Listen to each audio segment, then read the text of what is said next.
Hello. Happy Saturday. Hello, Evie. Can you guys hear me okay? See me okay? We're back with more David today. Hello, hello, hello. Hello, Mr. Enriquez in the house. You're supporting the incredibly gorgeous Melly. Thank you. You're so very kind.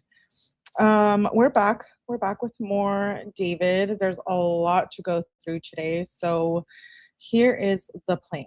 You're going to hit the like button first of all. Thank you.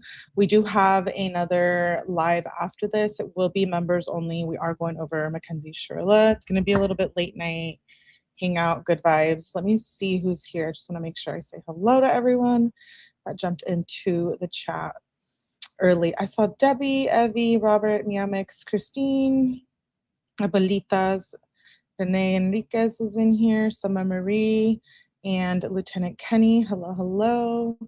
Good to see y'all. So we're gonna go over day 4. I have already covered days 1 through 3. Just did like a recap of the preliminary hearing for David Anthony Burke, who is being charged with unaliving Celeste Rivas Hernandez. And as of yesterday, some information that we have been thinking about her being pregnant is actually true.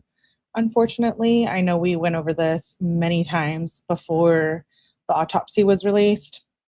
If you've known, this case has been going on for a while. It took them a couple months, actually, I think like 6 or 7 months to even move to the next step. So he is incarcerated. Turns out Celeste was pregnant at some point. So we were actually kind of right about that.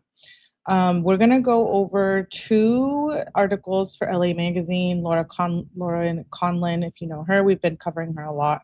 She is one of the people in the courtroom or someone who has a person in there. I believe only 10 media people were allowed in, and I heard that you have to take notes. So they're pretty strict on that.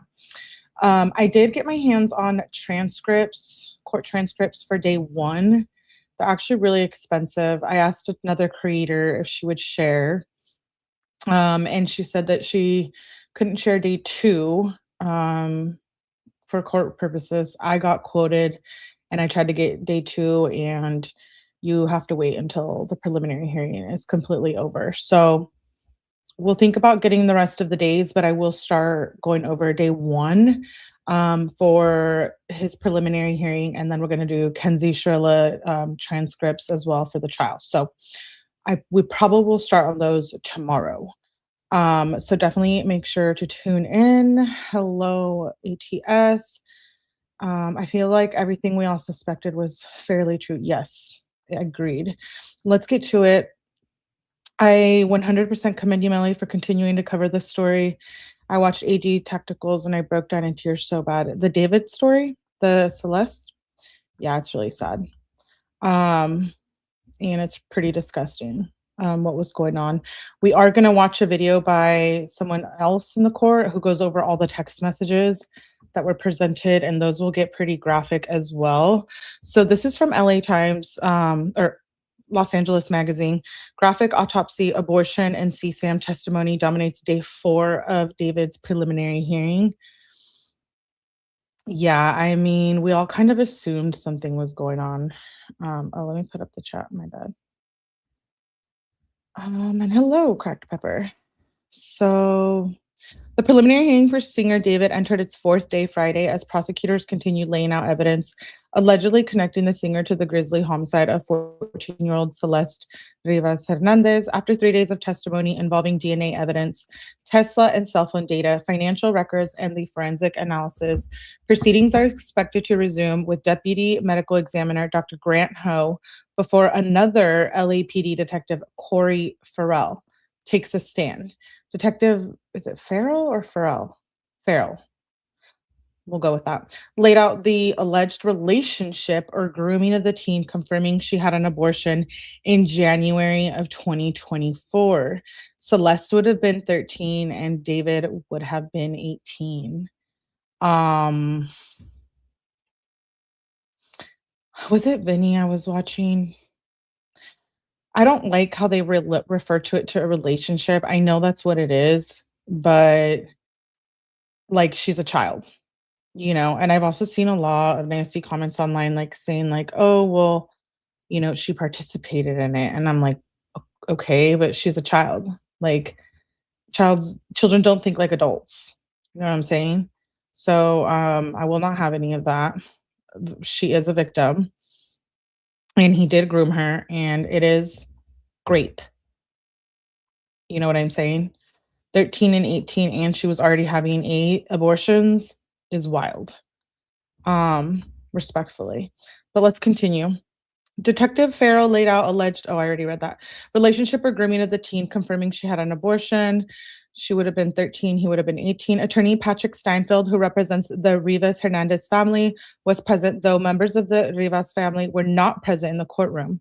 Before testimony resumed, defense attorney Blair Burke sat beside David Burke, at times placing an arm around him, rubbing his back, handing him a notebook, and a styrofoam cup of water as the two quietly chatted.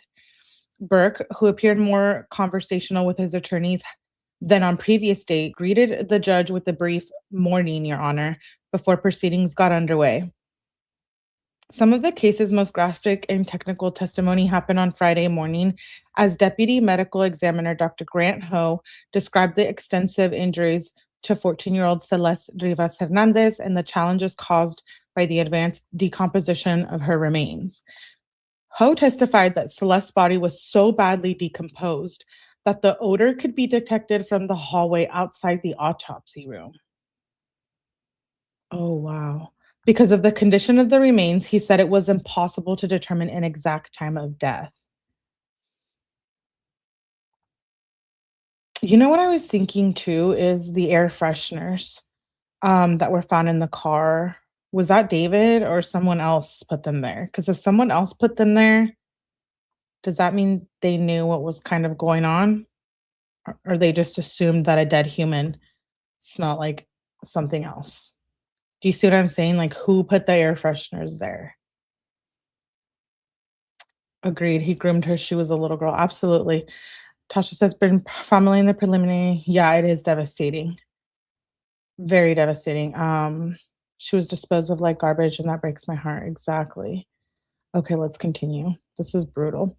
The best I can say is at least weeks, he testified, explaining that numerous factors, including environmental conditions, how the body was stored, and whether the scavenger activity and natural decomposition made a more precise estimate impossible. When prosecutor Bud Silverman asked whether the condition of the remains was consistent with Celeste having died as early as April 24th, he responded, potentially. April 24th is when prosecutors allege that Celeste was unalived. Ho told the court he supervised the autopsy along trainee Dr. Ansel Nam. The pair verbally discussed their observation while notes were recorded on coroner diagrams and photographs documenting the examination were taken throughout the autopsy. According to Ho, the body was trauma consistent with dismemberment and markedly decomposed. He testified there was one dismemberment site on each arm and multiple cut sites on the legs. The cuts extended through the bone, not just soft tissue, and the exposed cut surfaces appeared smooth. Ho also noted the previously mentioned tiny blue fragments embedded within several of the cut surfaces. The fragments were too small for him to identify, so they were collected and turned over to criminalists for further examination. This is so brutal. Hey, Vicky Brat. Okay, Sarah, thank you for popping in.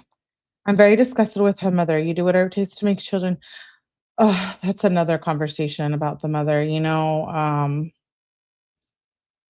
we'll get to that. But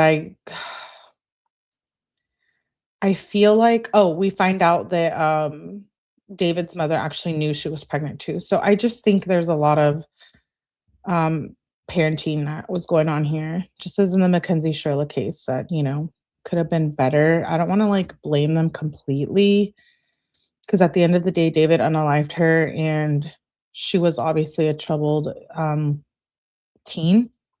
Well, young child. Because she just had turned 13. If someone else put them there, they would be accessory or after the fact. That's what I was thinking. And I'm wondering, hmm. In my opinion, they knew what was going on. I think almost everyone around them knew what was going on, in my opinion. People on his team, some of his managers, one of his managers, his friends, maybe some of them, Neo question mark question mark. His family obviously knew something was going on, and her family did as well. So there's that.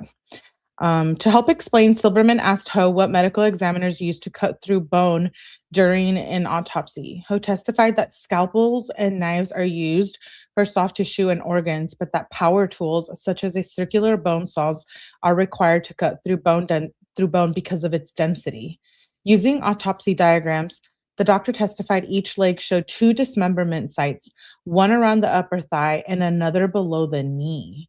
Although the diagrams were not drawn to scale, he noted the cuts occurred at different heights on each leg. Silverman then asked whether that pattern was consistent with someone dismembering one leg at a time rather than making one straight cut across both legs. He replied, potentially. Oh my gosh, this is horrific. Unaliving someone is one thing, right? Horrible thing, don't get me wrong. But dismembering is, I think, like in a spiritual meaning, I think it's like demonic. Like, how are you going to cut a child, her, dismember her? You know what I'm saying? Like, you have to be in a really dark place to be able to do that and just go about your life like you just, ran a stop sign. Yeah, very graphic. Trigger warning. Yes, it gets worse, I think. Asked whether the injuries appeared consistent with the use of a power saw, the doctor again answered, potentially. When Silverman specifically referenced a power cutting tool such as a chainsaw, he then again responded, potentially. However, the doctor cautioned that he could not determine whether the dismemberment occurred before or after death. Oh my goodness. Wow. Here's the autopsy. We have already covered this. There is a David playlist on my channel. Make sure when you go to playlist to select the filtering tool to say newest or whatever recently added. Because I realize it doesn't organize the playlist. That way you can see the recent stuff that we covered. We're going to be, I would like to look at this autopsy once again. It's been a while. So there was, one of her eyes was like missing. One of her eyeballs. We don't know if it was from decomp or what. Oh, it was a left eye, globe not present, cuts and stab wounds all over her body, her tattoos. Oh my gosh, this is where she was cut right here. Oh my goodness. This is where she was stabbed. Why do I want to think he came up to her from behind, maybe? I don't know. At this point, it's all just terrifying and brutal. R.I.P. Celeste. Hello, Lindsay Bay. Poe also testified that in addition to the amputated arms, Celeste's left ring finger and left pinky finger had been amputated. Those cuts also displayed clean, smooth surfaces and were consistent with a sharp instrument such as a knife or saw.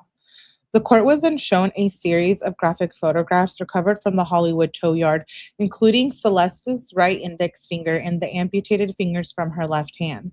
Ho identified a tattoo on the side of the right index finger and described skin slippage, brown fluid, and clean-cut surfaces consistent with advanced decomposition.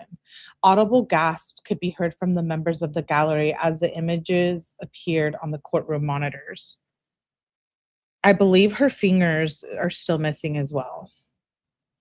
What a monster. Throughout the testimony, David remained expressionless, once again staring at the graphic exhibits without any visible emotional reaction. Silverman next displayed a gruesome full-body autopsy photograph showing Celeste lying on a metal examination table, though it by no means resembled a beautiful teenager. Oh my gosh. The doctor described extensive decomposition, skin discoloration, multiple dismemberment sites, and a significant skin slippage. He testified portions of the face had undergone partial skeletonization. The left eye was absent. The soft tissue had liquefied, and insect activity, including small larvae, was present. Some short black curly hair remained on the scalp. Some. Oh my gosh. Really? Living life? That's weird. This is wild. I know, Jakey. It's absolutely so sad. Um, wow. He also explained that decomposition causes organs to soften, lose weight, and change color over time. This could help explain Celeste's weight of 71 pounds at the time of her September 10th, 2025 autopsy. Additional photographs focused on Celeste's decomposing torso after it had been removed from the Tesla, where investigators allege it was discovered. Ho pointed out injuries to the abdomen and left chest before describing a penetrating wound that traveled through the skin, diaphragm, and liver. He testified the liver wound was consistent with a sharp force injury, such as stabbing. Although he measured the wound at approximately 1.5 inches deep, he explained decomposition caused the liver to shrink and soften, meaning the wound may have been originally deeper. He said the wound traveled from the front to the back, consistent with someone being stabbed in the abdomen. Oh my goodness. Yeah, definitely defensive wounds for sure. I bet he smelled like body walking around. Ew. I'm still curious how the officer who ticketed the car didn't smell anything either. Because a deceased human does not smell very good. Let me rephrase this. It doesn't, but it does not smell like a dead animal. Like it's a very particular smell. Photographs of the opened chest cavity. Oh my gosh, they showed all of this in the courtroom. Wow. Photographs of the open chest cavity and the liver after it had been removed during the autopsy were then displayed. The medical examiner identified the wound track through the liver and injury to the diaphragm. Other photographs showed injuries around the ribs as well. Ho testified some skin defects lacked corresponding injuries to the underlying bone, making it impossible to determine whether these injuries occurred before death or changes occurred because of the decomposition. However, another injury photo showed that what he described as trauma-induced chipping of the rib bone associated with penetrating chest wound extending at least 2 inches into the chest cavity. He also identified linear abrasions on the back of Celeste's right hand, though neither side classified them as defensive wounds. Yeah, I would say those are defensive wounds. Yeah, I don't know why YouTube didn't push out the notification. Sorry, guys. Hopefully, we do have another live after this, just in case. Kenzie lived.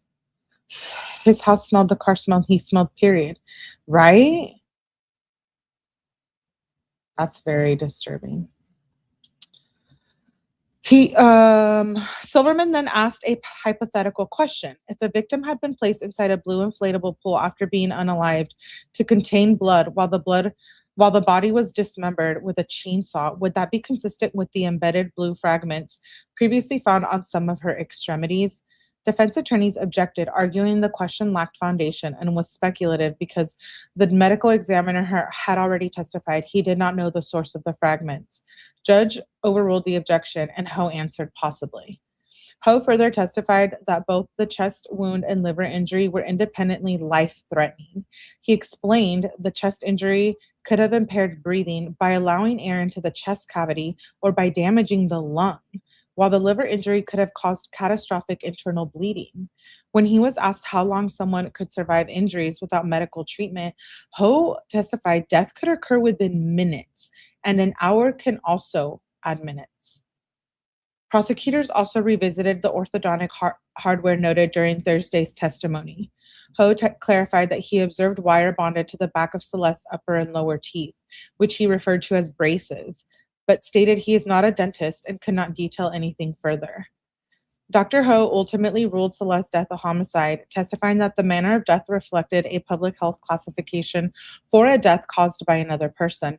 He identified the cause of death as multiple penetrating injuries, explaining that his conclusion was based not only on the wounds themselves, but also on the overall circumstances of the case, including the dismemberment and concealment of the body, and the lack of any other reasonable explanation for her death. Ho also testified that routine toxicology testing was performed using liver tissue because the advanced decomp of the remains left no blood to analyze. He said testing detected only a trace amount of ethanol that was just above the lab's threshold for detection, which he said he could also be because of the postmortem decomp over alcohol consumption. Toxicology also detected a benzodiazepine, while testing for methamphetamine was inconclusive. He also testified none of the toxicology findings contributed to Celeste's death and said the results did not support an overdose. Thank goodness. Thank you, Duba. You're not very late. We just started reading the articles on day 4 of David's preliminary hearing, so you're just in time. We're just going to get to the text messages. Thank you. I appreciate you for the super. It just gets worse and worse. I know. It really does. But I'm really glad that they, because for a minute I thought, oh my God, they're going to say it was an overdose and she was participating in rugs. But again, she was still a child. So during cross-examination, defense attorney Marilyn Bednarski questioned Ho extensively about the limitations created by the condition of the remains and the degree of certainty behind several of his conclusions. Ho testified he finalized the autopsy report 3 months after the examination because he waited for toxicology and other ancillary testing before ruling out alternative cause of death. He also acknowledged that decomp can potentially affect both anatomical findings and toxicology results. Amid the previous sealing of the autopsy, along with a statement of medical examiner's office amid the sealing, speculation arose about a possible rift between LAPD, the medical examiner, and the DA's office. There was no evidence to support this theory during Ho's testimony. Bednarski's questioning also appeared aimed at the possibility that the medical evidence alone could not rule out alternative scenarios, including whether Celeste may have inflicted the fatal wounds herself. No. She did not try to unalive herself. Thank you very much. Ho testified he did not interview Celeste's family about her personal history and agreed that background information, including whether she had been suicidal, violent, or used drugs, can potentially be helpful in death investigations. This appeared to be the defense exploring a potential defense strategy, which garnered some looks in the gallery. Oh, brother. Really? Now she did it to herself and she was doing rugs. Get real. Exactly. Hey, Amy. That's absolutely wild. However, Ho maintained there were some limitations to what the autopsy could establish. He testified he could not determine the exact timing of the 2 penetrating wounds, whether they occurred seconds apart, or which injury occurred first. He also said he could not determine whether Celeste was holding the object that caused the wounds, though he explained medical examiners often look for hesitation marks or superficial injuries and suspected self-inflicted sharp force death. No. He ultimately agreed he could not determine the precise circumstances under which the wounds were inflicted. Bednarski also focused on the effects of advanced decomp, which Ho testified prevented him from determining whether there had been an evidence of struggle before Celeste's death. The defense also revisited Ho's testimony regarding the penetrating injury to Celeste's chest and abdomen. Ho agreed decomp made it impossible to determine the full depth of the wound through the liver or whether a major artery had been severed. Oh my gosh, they can't even tell that information. That was clearly a strategy, right? For David to let the body decompose so bad that they can't even get information off of it? Or was that just he was just dumb and left, and put the body in the car and then leaves the car on the side of the road in a Richie neighborhood? You know what I'm saying? Or did he think it through and figured, I'll let it decompose so they could never tell? I don't know. Just a thought. Although he testified injuries to the chest and liver were life-threatening and could have caused fatal internal bleeding, he acknowledged there was no physical evidence remaining that would allow him to identify whether blood exited the body externally or internally because of the condition of the remains. The DA's pretrial brief alleged that Burke had almost watched or stood by while she bled out, which would most likely be the prompt to the line of questioning from the defense. The defense additionally revisited testimony about damage to Celeste's ribs. Ho clarified that one defect could potentially be consistent with a gunshot wound, but there was no evidence allowing him to conclude that was the cause. Interesting. He testified additional testing would have been required and also that investigators recovered no projectile or other physical evidence establishing a gunshot wound. Huh. Finally, Bednarski questioned Ho about photographs depicting Celeste's severed fingers and whether he had personal knowledge of how the remains and evidence were packaged before reaching the medical examiner's office. Ho repeatedly testified that he did not. He explained that by the time the remains arrived for examination, he was provided only the body and deferred questions regarding evidence collection, packaging, and chain of custody to investigators and criminalists. The next witness was LAPD Detective Corey Farrell, who is assigned to the department's robbery homicide division and partners with Detective Josh Byers. He testified that investigators recovered extensive evidence from David Anthony Burke's phone and iCloud accounts, which he identified as belonging to Burke because the device was recovered from Burke's Hollywood Hills home. Farrell said the phone contained numerous personal items tying David to the device, including photographs of his driver license, passport selfies, a fake North Carolina ID, banking information, and other personal documents. Farrell also walked the court through dozens of photographs documenting what prosecutors allege was Burke's relationship with 14-year-old Celeste. The images included photographs of Burke holding what appeared to be a ring, Celeste with dyed red hair, the pair kissing in bed and FaceTiming one another. Wow. Oh, so that picture with Celeste in the ring, you know what I'm talking about? That was like their engagement ring or what? He's sick. He's sick. The pair kissing in bed, FaceTiming one another. Yeah, David, do you like that? Lying with a child in bed, you sicko. Oh, sorry. Sometimes I get a little angry. Yeah, get the F out is what I'm saying to Summer Marie. Respectfully. Hi, Roxanne. Good to see you, love. You're fine, Selena. You're late, but you're fine. Oh my gosh. Thick, sick thing of a person he is.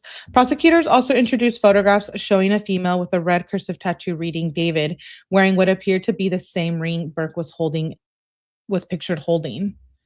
Farrell further testified that Burke's phone contained a lock screen image of two embracing while topless, although the image was not displayed in court. Wow. The detective testified that investigators also recovered sexually explicit photographs and videos from Burke's phone and that prosecutors alleged documented a sexual relationship between Burke and Celeste. Farrell said the material appeared to have been recorded inside his bedroom and included nude images and videos of both individuals engaged in sex acts, as well as close-up images of their genitalia. Oh my God. It's so much worse than I thought. For reals. Thank you, Dubra, again for your super. I really appreciate you. Melly, wait till you get to the text. Oh my gosh, I can't wait. Yeah, we're gonna review those next.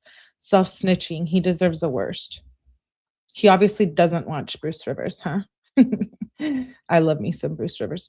Don't self-snitch. He's done. See, Sam. I wonder if he was selling it or putting it on the web, the dark web. Because I believe Stefan Pig, disgusting, trash, pedophile, gross, disgusting. Did I already say that? Obnoxious, annoying, monstrous Stefan Stearns, I believe, was selling Maddie's CSAM online. Sorry, I get a little angry with these pedophiles. Okay, let's continue. The detective testified that Oh, wait. Sorry, I just read that. Images of their genitalia. Prosecutors identified the materials as CSAM recovered from Burke's phone. The images themselves were not shown to the courtroom, but Farrell described their contents after testifying they had been reviewed and filtered by LAPD Cyber Crimes Division for discovery purposes. He testified Celeste was frequently identifiable in the images by her distinctive dyed red hair. During Farrell's testimony describing the sexually explicit material, Celeste's parent quietly left the courtroom after becoming visibly overwhelmed. Her mother sobbed, oh, as she exited the courtroom, prompting prosecutor Beth Silverman to tell the family, I'm sorry, as they walked out. Farrell also testified that investigators recovered text message conversations between Burke and Celeste from Burke's iCloud account. According to Farrell, the earliest recorded communication was dated August 8th, 2022, when Celeste was 11 years old, and the final recovered message was dated April 23rd, 2025. He testified the messages echoed the photographs and allegedly documented discussions about the pair's sexual relationship, plans to meet, travel between Lake Elsinore and Burke's Hollywood Hills home, their future together, pregnancy concerns, abortions, and emergency contraception. Wow. According to Farrell, the pair referred to a plan called Operation Awesome in text messages, which prosecutors said referred to a plan for Celeste to run away from home and live with David. Farrell also testified investigators confirmed Burke had booked a trip for the two to the Trump Hotel in Las Vegas, which we also had learned from previous testimony. The detective also testified investigators recovered photographs of Plan B emergency contraception from Burke's iCloud account, which prosecutors linked to the text message conversations. Messages from late 2023 discussed pregnancy concerns, including Burke encouraging Celeste to track her menstrual cycle and conversations in which she indicated she would not continue a pregnancy. Farrell testified investigators confirmed at least one abortion took place in January 2024. Farrell also testified that text messages identified a man named Sheldon, whom prosecutors describe as a bodyguard hired by Burke, as having driven Burke and Celeste on multiple occasions. Yes, this was the live-in bodyguard. We did cover that on the last David Live, and he needs to be absolutely arrested.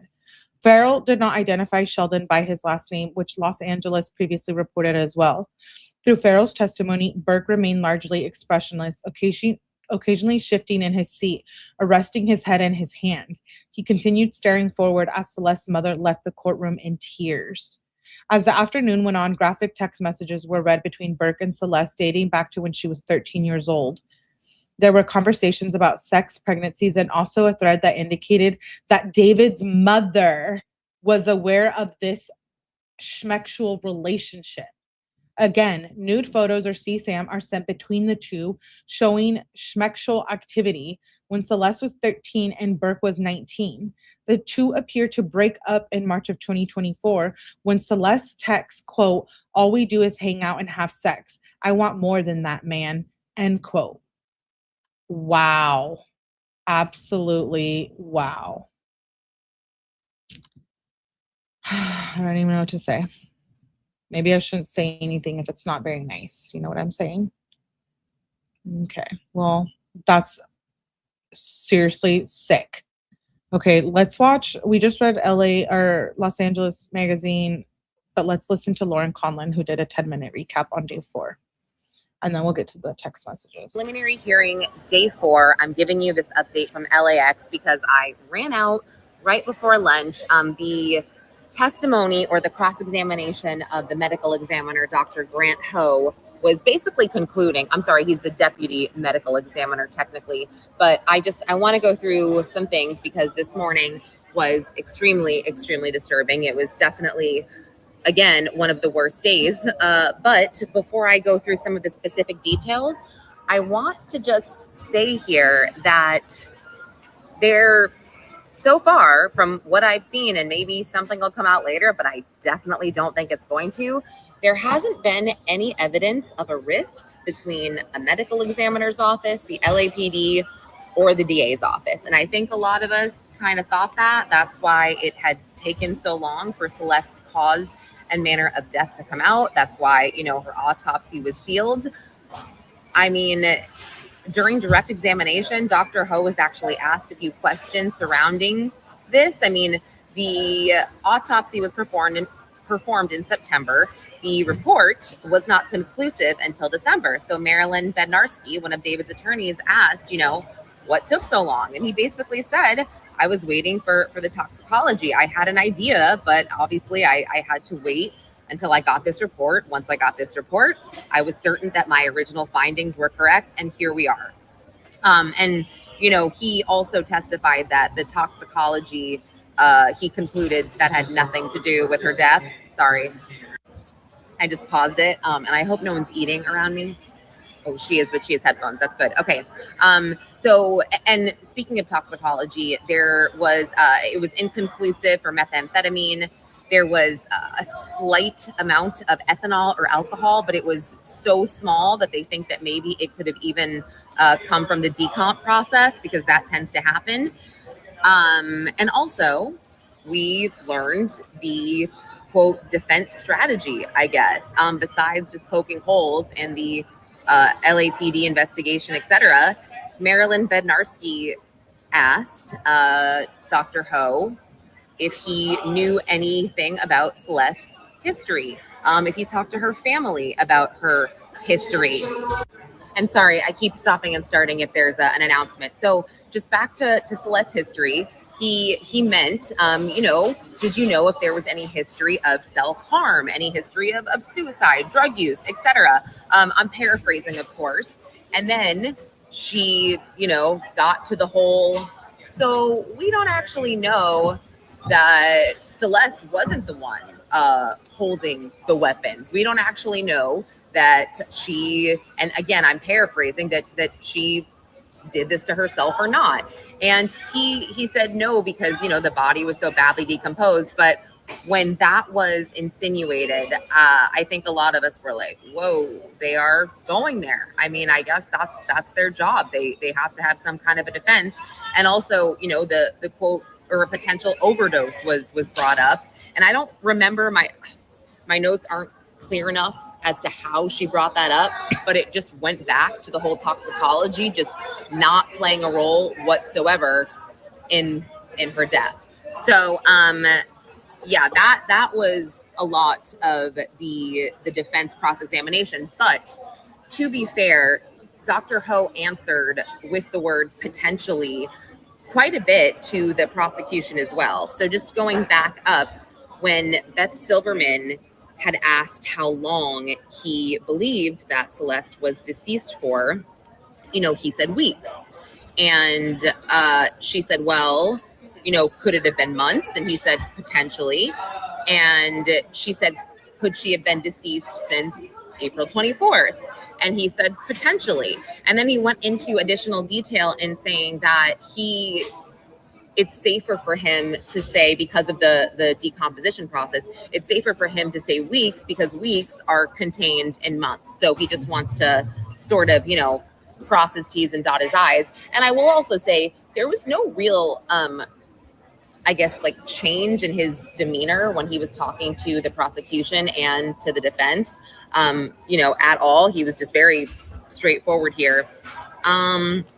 But yes, he also talked to Beth Silverman about the sharp force injury to her body. And something shocking he also said was that technically he couldn't determine whether or not she was dismembered before or after death because of the decomp process. But I'm just, putting that out there so you guys know everything. But no, he went into the fact that the sharp force injuries were fatal because, the liver is a major organ, and also the depth of the injury to the right side of the chest. He also said, some of the measurements with the depths could be off because with decomp, your organs shrink. And this is also why I think she was 71 pounds. And they kind of talked about that during cross-examination as well. Like, this weight was not her actual weight. This was after the decomp process. And I mean, the photos we saw were just horrendous. I mean, they were. I think it's ridiculous. I know they have to explore all options. Like, oh, she could have done it to herself. They can't tell. But yeah, I agree. No jury is going to buy that. Are just covered in insects and maggots and liquid and this quote skin slippage on just the extremities were they were a lot. And as usual, David's just watching. I don't understand that. I just don't. I don't. It was so morbid. It was so morbid, and thank goodness when I was leaving for the airport, I did see Celeste's family in the hallway with her translator. Thank God. Thank God. Let me just see what else. Oh, he also testified that the odor was so strong he could smell it from way down the hall when the autopsy room was, over that way.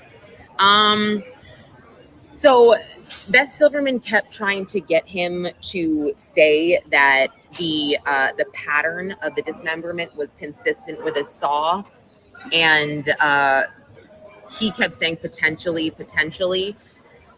She kept saying, well, you use a saw to cut through bone and to cut through rib and all this stuff. And he said, yes, because, only a scalpel or a knife can cut through tissue. So she just, kept focusing on that. And she also said, is it possible that a saw was used, at 2 different times to dismember her lower extremities or, whatever? And he said, yeah, potentially. It may not have happened all at once, but he just could not conclude because of the body's decomp process. However, it was very clear her cause and manner of death, they were homicide by the 2 sharp force injuries. So I think that's the most important thing here, and just the fact that there was no rift. I mean, they just needed all of the testing done. He also identified some linear abrasions on the back of Celeste's right hand, which, nobody brought this up as, I guess, a defensive wound or anything like that, because I guess the back of your right hand would be this. But no, I was surprised that didn't come up, unless it came up in the last 15 minutes and I left. But Beth Silverman did pose a hypothetical question about the blue fragments that were embedded in, let's say, her knee, for example, the severed part of her knee. She gave this phrasing that was like, well, if a victim had been placed in a blue inflatable pool after being killed because they wanted to contain the blood while the body was dismembered with a chainsaw, what scenario would be consistent? Would that scenario be consistent, with the blue fragments being embedded in her body? And obviously there was like an objection, leading, lacking foundation, etc. And Judge Almeido's like, overruled. I was like, oh, okay. And then Dr. Ho responded, possibly. There was also something mentioned about a gunshot, but or a certain injury could be consistent with a gunshot. He said yes, but also obviously there were no bullets found. And he said this also could be a sharp force injury as well, because again, Wow. the body was so badly decomposed. Another thing that was mentioned, Silverman had asked how long it would take for someone to bleed to death from the chest injury as well as the liver injury, to which he said, basically minutes. And she said, well, could it take an hour? And he said, well, minutes are within an hour. So yes. So he couldn't really talk about the exact time frame. And this also kind of came up with the cross-examination as well. I was looking at some of Taylor's notes that she just sent me. And, I think the defense was just trying to say, well, when you say bleed out, it doesn't mean necessarily bleeding out all over the floor. It could mean internally, etc. So anyway, we are going to have one story filed today for LA Mag. So we're going to have that done at the end of the day. I'm going to update the first half and Taylor will update the second. But I'm thinking it'll end today. Wow. Very good information she was reporting. Sounds like Celeste's death was very brutal. Let's watch Kadisha Lynn. There's 2 clips. They're each 3 minutes. She does a really good job. So shout out to Kadisha. The text messages between David and Celeste Rivas Hernandez about her pregnancy. On January 8th of 2024, David texts Celeste that he is so sorry, that he never wanted to put her through this. And mind you, Celeste at this time is only 13 years old. Celeste says, no, it's okay. Neither of us are able to take care of it. David responded saying, I know, but still. And Celeste said, don't worry about it, my love. David said, you're so much stronger than me. I love you. Celeste says, I love you more, my love. It's okay. Neither one of us are capable of watching the baby. David then says, when are you going to get it done? And Celeste responds, 2 days. And then David says, my mom told me I had to ask this question. Don't get offended. Is it mine? Celeste says, of course. David's mom had David ask Celeste, is it mine? Can they arrest her too, please? What are they waiting for? I'm confused. This should come up, right, in the preliminary if they were thinking of charging her. Oh, this is absolutely disturbing. It is, David. This text message of him saying his mom told him to ask, is it mine? Like, what do you mean? Did your mom know about Celeste because she was already being weird, not wanting to go to the grand jury, talking in encrypted chats with the financial manager that was asking what happened right after Celeste was found, moving all your money around? You were putting your houses in your mother's name literally a week after this went down. And in March of 2024 is when Celeste told David, all we do is have physical relations, and I want more than that for myself. On June 19th of 2024, Celeste asked David, does your mom know that we're having physical relations? And David said, she thinks that's the first thing we're going to do when we see each other. Wait, what? Okay, I'm rewinding. Please be kind, rewind. We need to listen to that again. We're going to do when we see each other. June 27th of 2024. That is sick. And David said, she thinks that's the first thing we're going to do when we see each other. June 27th of 2024, Celeste is talking to David about how their physical relations hurt. She texted him, okay, hold on. I need to go back more. Houses in your mother's name literally a week after this went down. And in March of 2024 is when Celeste told David, all we do is have physical relations, and I want more than that for myself. On June 19th of 2024, Celeste asked David, does your mom know that we're having physical relations? And David said, she thinks that's the first thing we're going to do when we see each other. June 27th of 2024, Celeste is talking to David about how their physical relations hurt. She texted him in capital letters, it hurts. David responded that he didn't hurt Celeste because he never heard her say ow while they were doing it. And Celeste responded multiple times, clarifying that no, it did hurt. Then on August 30th of 2024, Celeste is starting to regret that she got the abortion, telling David that she killed her baby for him. And then on November 7th of 2024, Celeste and David seem to be fighting over something. And keep this date in your mind because prosecutors allege an abortion at 13. Hey, Linto. That they actually broke up in November of 2024. Celeste was telling David that she was physical with him for almost a whole year. David told her, you're treating this like it's the first breakup. And then he responded again saying, this is the 8th time. And then a little bit later, David starts accusing Celeste of being the one who's trying to initiate the physical relationship, which is absolutely crazy because what do you mean? She's 13 years old. Anyways, David texts Celeste that she's the one that keeps initiating kissing and having physical relations, and he folds every time, and continue to tell her that he follows her lead every single time. Now, it's important to note, after every single one of these text messages were being read in court, they were making sure you knew Celeste's age, only 13 years old at the time, and David being 19 years old. All of these text messages are so disturbing to read. Like, Celeste, as this little girl, really thought she liked this man, and he was literally grooming her. Literally have to remember that David is a grown man who is literally a star. He's a celebrity that is literally focused in on this little girl. So yeah, I mean, everything that we are seeing come out about this case is literally things that we are finding in the Discord and all of this stuff months ago. And it's actually wild because a lot of us little detectives on here, we had already discussed a lot of this, right? Being potentials in the case. Like a lot of us thought, okay, she might be, sorry, I was just reading your comments. She might be pregnant. We kind of assumed his mom knew, right? They couldn't do anything more because she was a child and couldn't go out and be seen with him, in my opinion. But I know if I saw them out and about, I'd question them politely. I would call the police. Dude, in Valentine's clip we saw already. Yeah, this is disturbing. Okay. You know, I'm not like a cop caller, but if I see a child that I think is possibly being raped or something, yeah, that's an appropriate time. You know what I'm saying?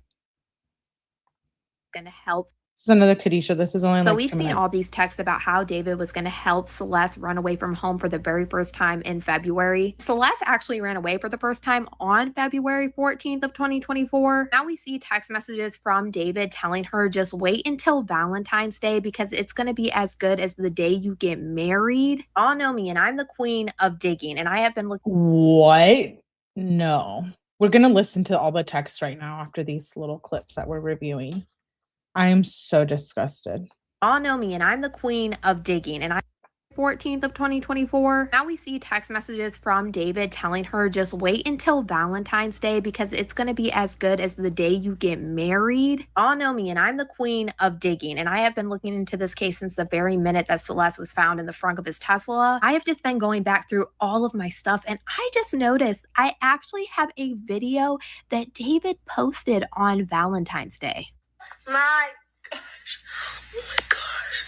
Did you actually did this? My.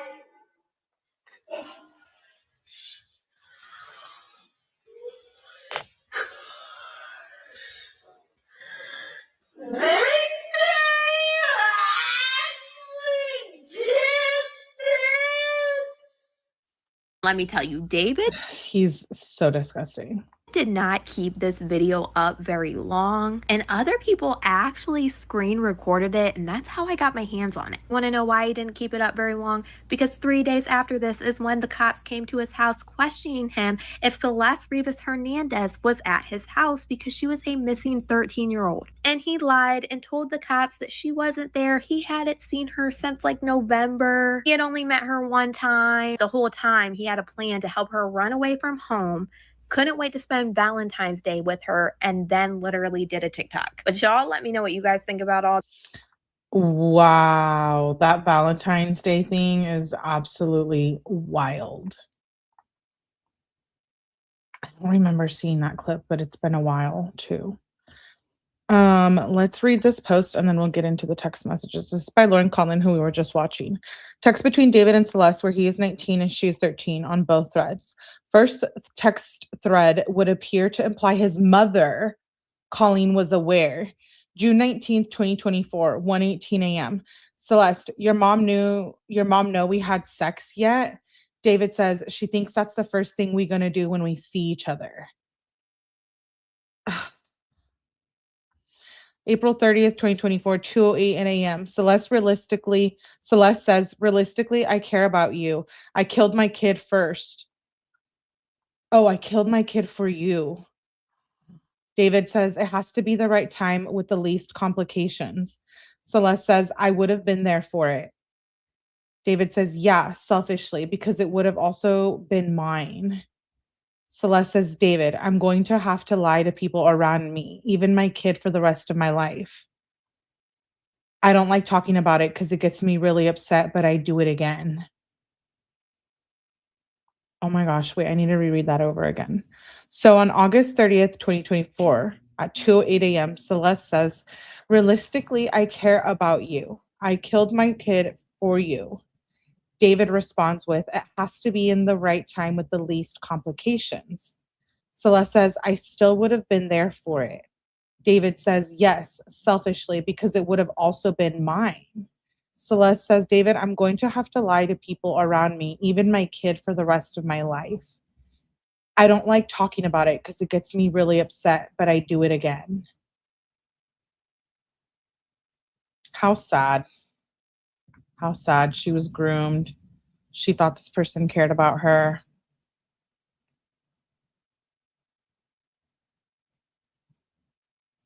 It's so sad. Okay, before we get to the text messages, we have one more clip. Brian Enton and Lauren Conlon. It's about 10 minutes.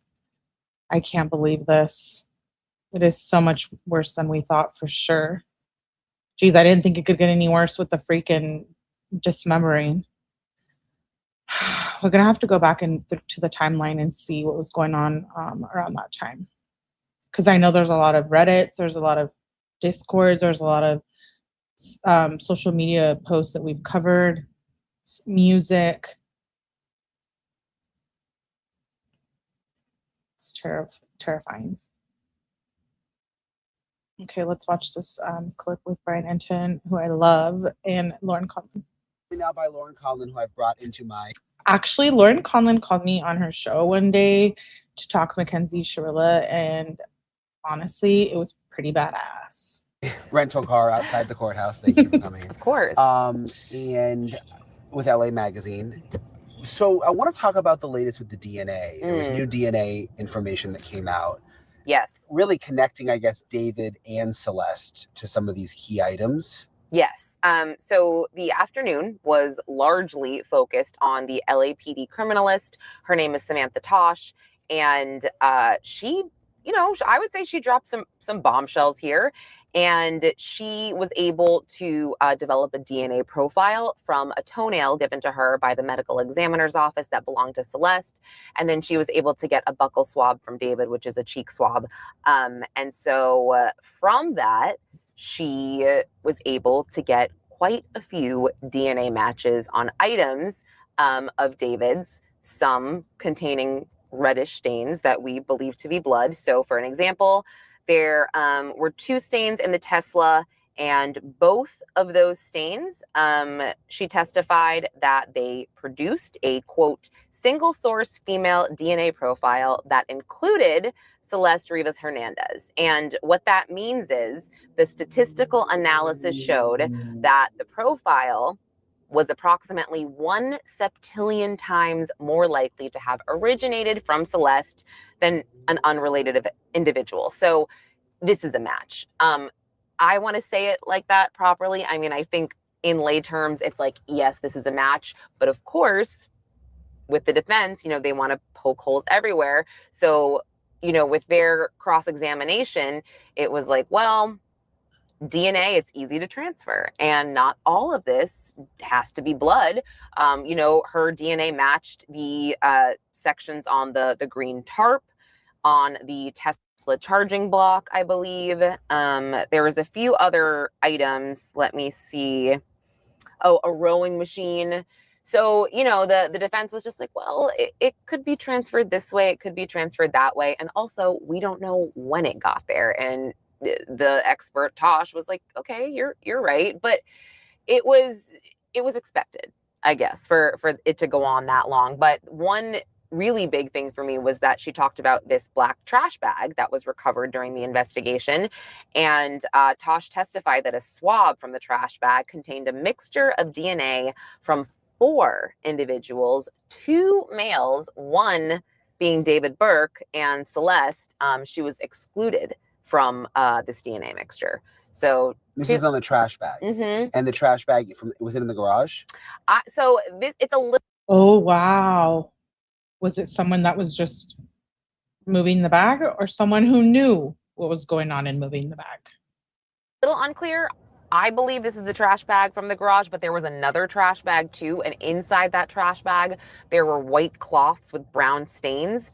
David's DNA was not on that trash bag, and on the cloths, Celeste's DNA matched. So again, there was one thing I wanted to say, and just to sort of show you the difference here. So there was the black rubber mats on the floor recovered from the garage, and those samples produced... Thank you, Roxanne, for the cash app. I appreciate you. Quote, a single source female DNA profile with 15 genetic markers consistent with Celeste, but it was, quote, a partial profile, which means it's 20 quadrillion times more likely to have originated from Celeste than someone else. So instead of, you know, 1 septillion, I know this sounds crazy, it's 20 quadrillion. Oh my god. It's just like, it's, sorry, Car. Yeah.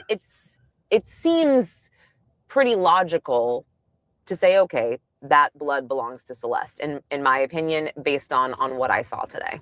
And so what the defense's pushback was just that she was in the house anyway? Well, it wasn't even so much that she was in the house, but sure, we can assume that to be the case, I guess, but would that be conceding that they were, that he was grooming her? I don't know. But so they didn't exactly say that. But they just pointed out, well, you can't tell when the DNA was present on there, or when it happened, or why. And just, if I were to touch this podium, my DNA would be on there. So it was just a lot about the science, basically. It was long. It was a little, but again, I expected this because this is what they have to do. What about the cell phone data? Because there was this, what was it, an ID card of Celeste that was found that they've been talking about, or? Wow. How old is he? David? I think now he's 21. Right? Or 20. I think he's 21 now. Let's look it up. 21 years old. Yes, March 28th.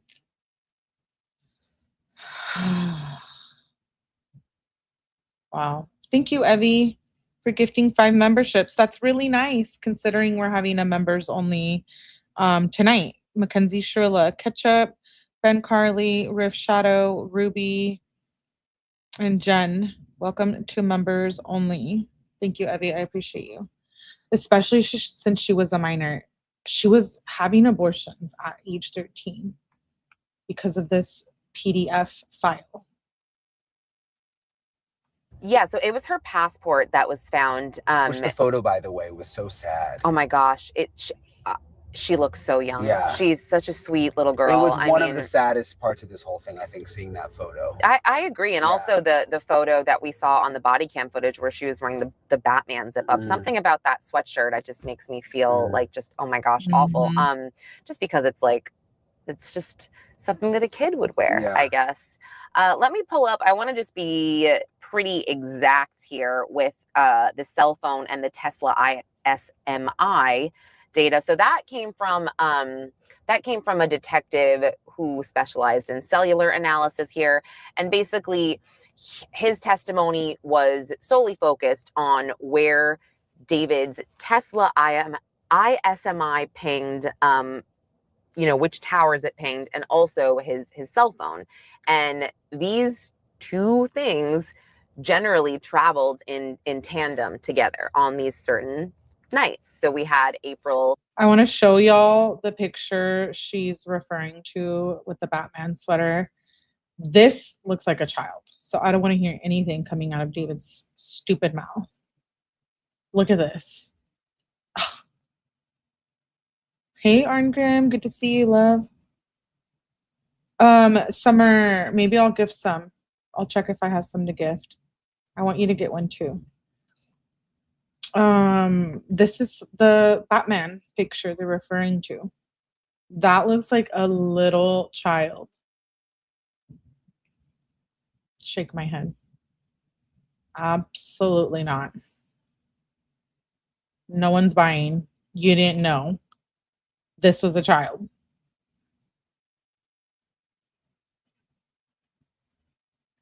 Yeah, that baby face.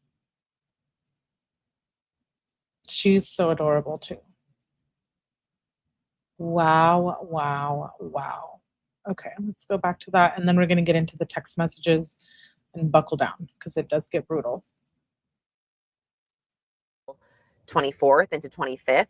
I believe that was the night that she died. Or no, am I messing that up? It could be April. There it is. I'm sorry. April 23rd into the 24th.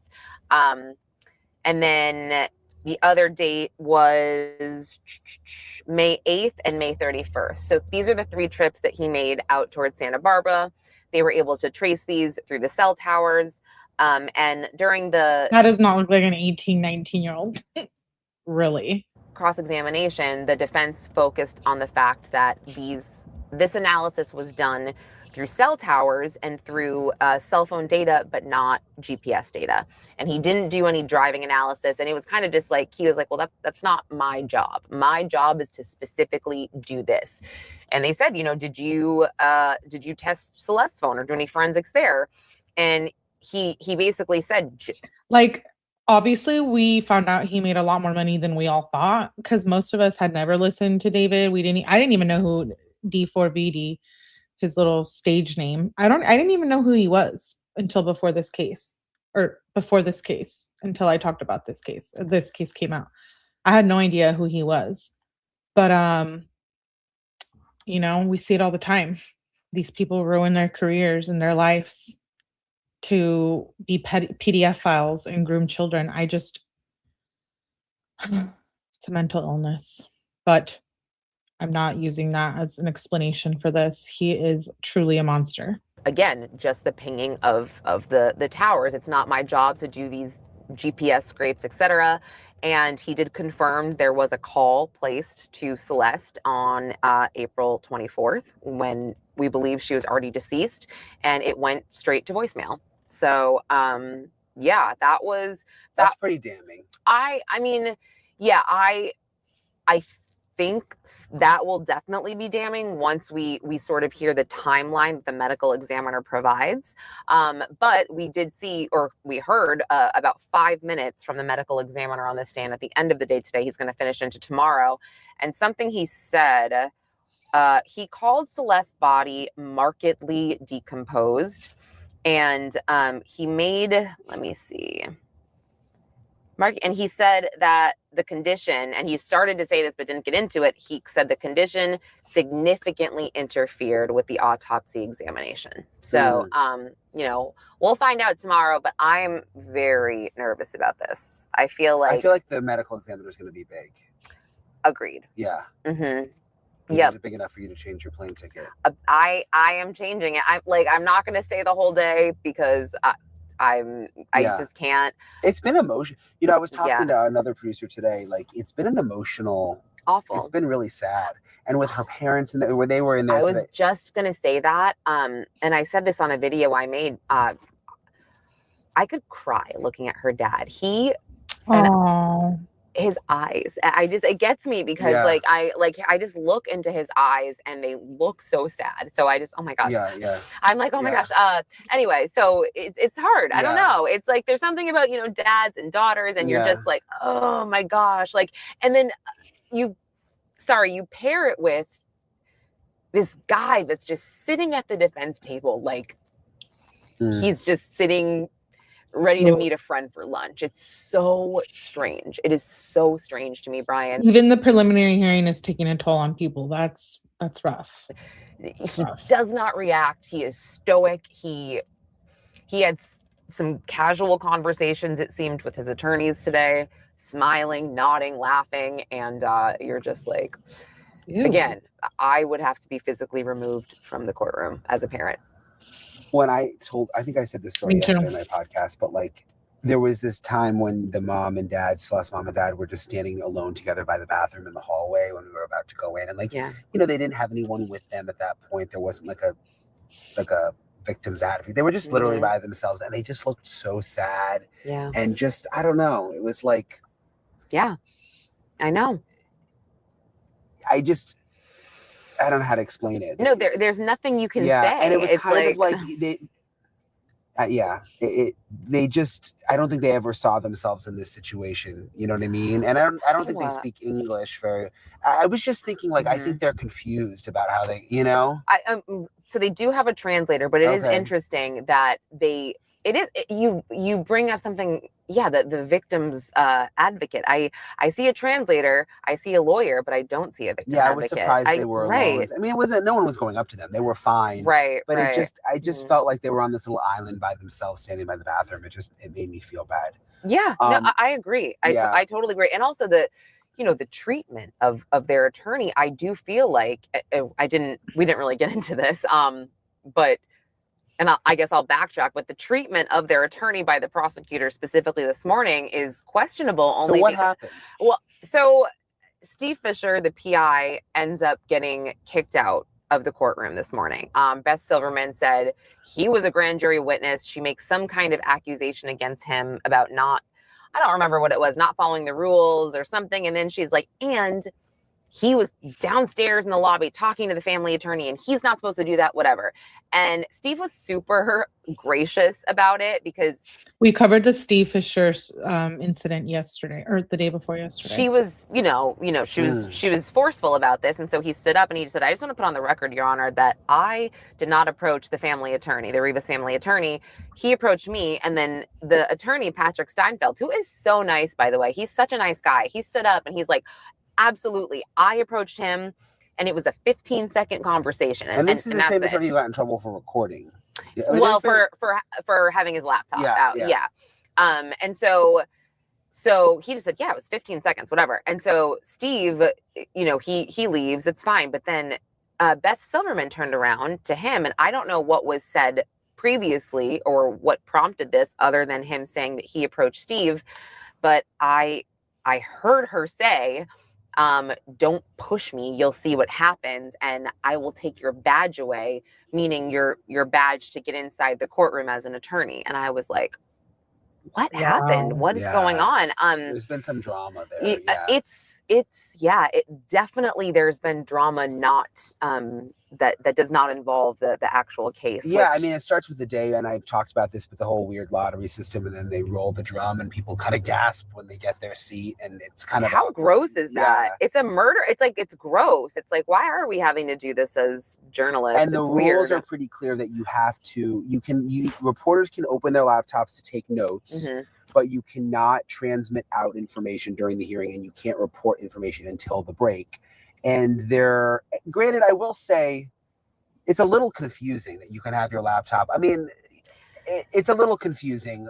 Yeah. I mean, the rule's clear, but I kind of get how some of this stuff, it can be confusing. But there was someone in there who was transmitting out, who got called out. Yes. So apparently, I heard it was, and this is just allegedly, I heard it was someone on Annie Elise's team or someone that, yeah.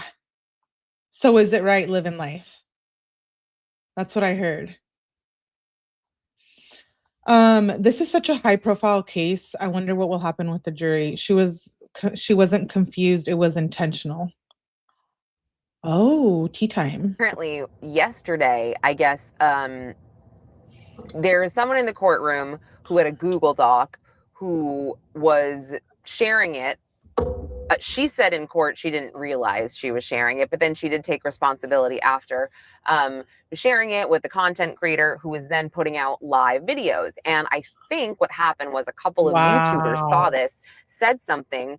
The woman that runs the press office basically said her boss had showed her this like screenshot or something of the video, and I don't remember if you were inside at that moment yesterday, but all of a sudden she starts walking up and down the aisles looking at our screens, and she's like, somebody's live doing live emission, someone's live transmitting, and I'm like, I don't know what you're talking about.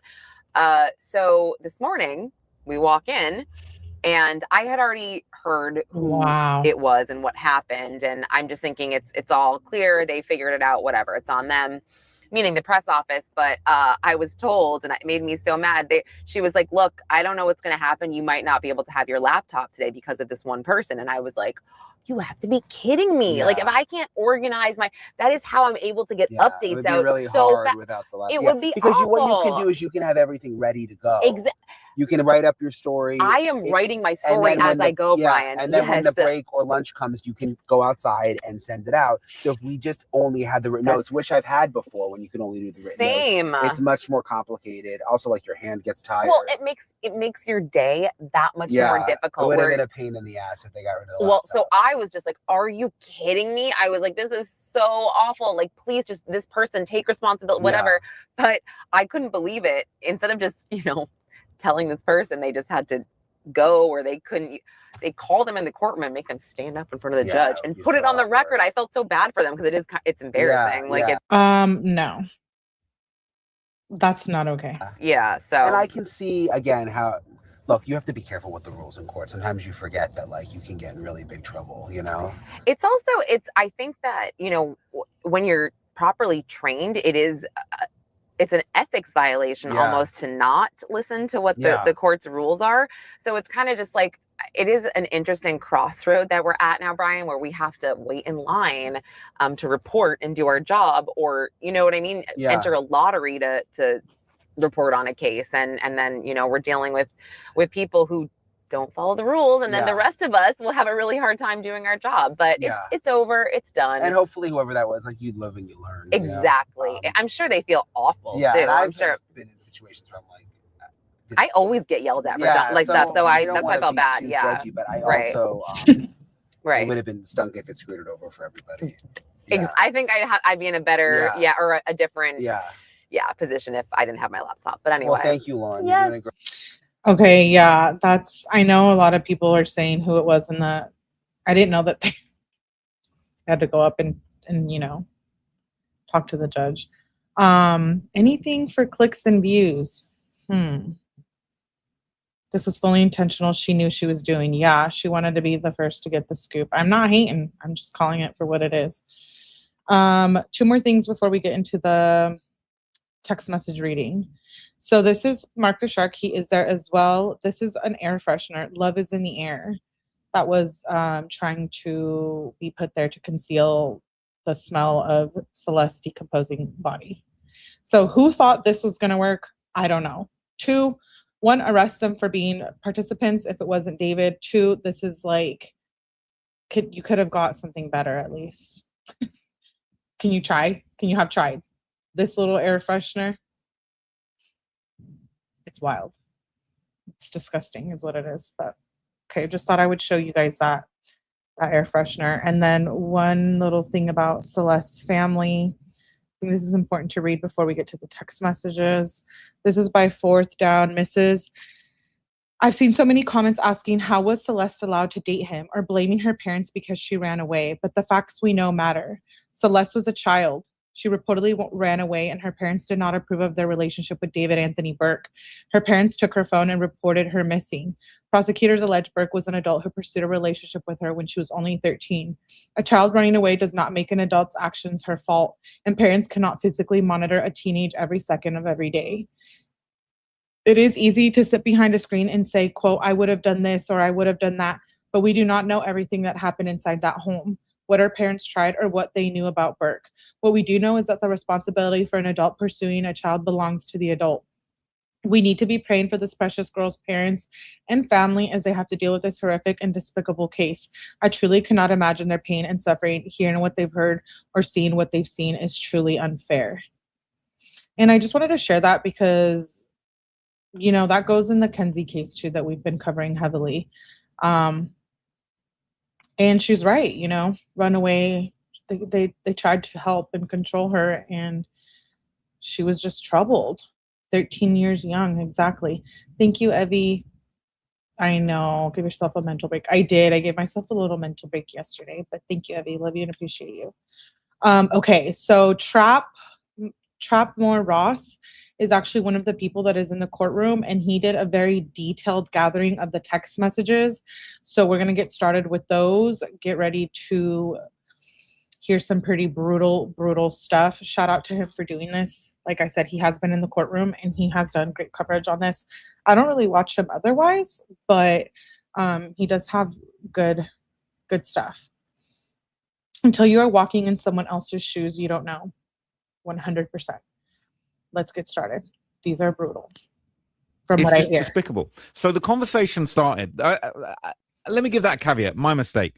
The majority of the messages that we saw occurred when she was 13. Now, apparently, they first communicated through iCloud messages in August of 2022. So apparently they first spoke on the 8th of August 2022. And that was basically like the first time that they'd actually communicated, at least on iCloud. They were rumored to have been in touch on Discord before then. But that was kind of the first iCloud, iMessage, Apple-based communications that these two had. And that's very important because all of this was provided via Apple, basically. And one of the unfortunate details is there's no way of Apple, and look, any of you criminals out there that want some advice, I guess, there was no way of Apple reproducing emojis or GIFs, or obviously there were images that were included in his iCloud account, but there was really no way of reproducing some of the things. So there are some certain moments where they go back and forth, and it just has a square, what I saw in court, just had a square that said OBJ, like object. I don't know if that was an emoji, Giphy, GIF, image, sort of inline image. I don't know, but we didn't get to see those. So if you're a criminal and if you're the next El Chapo and you want to plan all your drug deals and never get caught on iMessage, if you communicate exclusively in emojis or GIFs, apparently the feds ain't able to get hold of those. So that's very interesting. It's been a long day. I'm going to stay hydrated. I'm going to get all of this info over there for you guys, okay? So they first communicated on iCloud related communication methods on August the 8th, 2022. At the time, Celeste would have only been 11 years old. Now, the last exchange that they ever had was on April the 23rd, 2025, which we now know is the day that she was allegedly murdered. She was saved in the phone as Cel, C-E-L, and that was sort of like a shorthand nickname that he had for Celeste over the course of a lot of their communications. So in terms of text, they kind of followed the same sort of basically like they followed a pattern in their messages, and the messages lined up to the pattern of illegal videos that were found on his phone. I talked to you guys earlier about that in a separate video, and I'm not going to really talk about the existence or description of any of those illegal videos in this video. But what I am going to do is explain to you the text messages between them, and you're going to hear, unfortunately, David making requests for more illegal videos, and basically sort of like this sort of candid conversation between them where they both kind of, commit to basically make more illegal videos together. And again, I don't think there's any argument to be made that she enticed him into it, or that he shouldn't have known better than to communicate with a minor on this basis. But you're going to kind of see that, he's the only adult in this conversation. So this should have never been happening, and she really can't consent to any of these interactions. He at certain points tries to kind of like throw his I said that earlier. She's a child. She cannot consent. hands up and act like she initiated certain things. But at the end of the day, he allowed these things to happen, and he was dead wrong for allowing any of this to happen.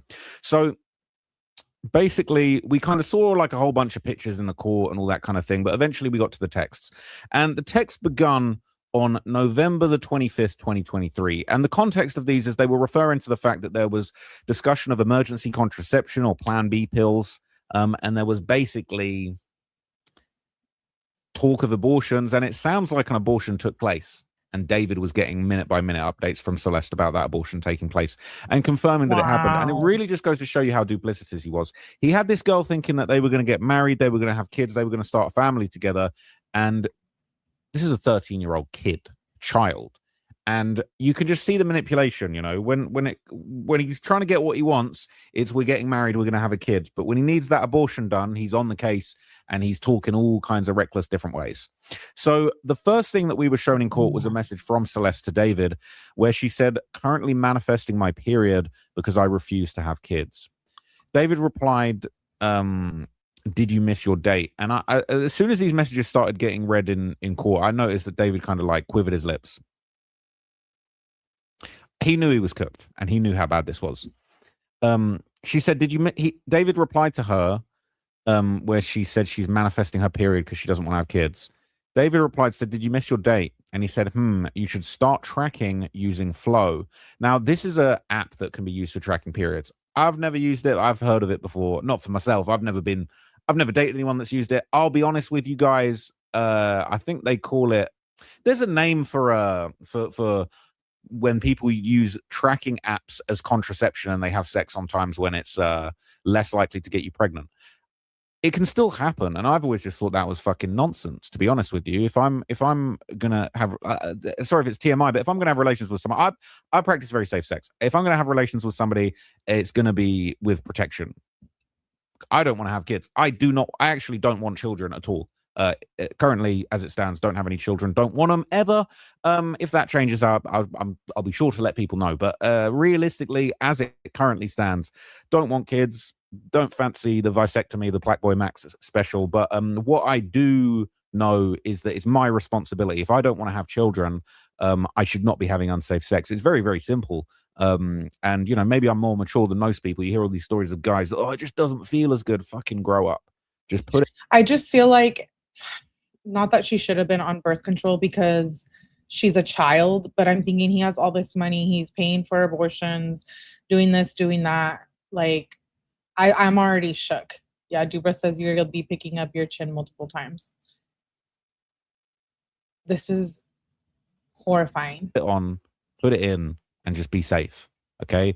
And if you're with somebody that you trust and they're on educational purposes here, some kind of birth control, then do your thing, and you just trust that that's not always effective. But you're at least being sensible and responsible. This sounds like David was not that. It sounds like he was constantly having unprotected sex with her, getting her pregnant numerous times, and basically pushing all this nonsense. I personally don't believe in the Flow app. You guys can correct me if I'm wrong. Maybe it's really reliable, but I just wouldn't do that. It's my responsibility as a man not to get somebody pregnant. Sorry if some people don't agree with that. If I don't want to have a child, I'm putting something on, and the child's not happening. That's the. I do know that there's one confirmed baby deletion, but Dubra says there's allegedly 3. Oh my God. Best I can do. Yes, there's accidents happen, things break. It is what it is. But it's your responsibility, and it should have been his responsibility. But he was trying to get her on the Flow app. All right? That's what we had from David. He's trying to get her on the Flow app. So after that, he would later follow up with her. He said, I know that's why you should start tracking. It's ovulation week. It's important. I just need to make sure you're on top of your shit.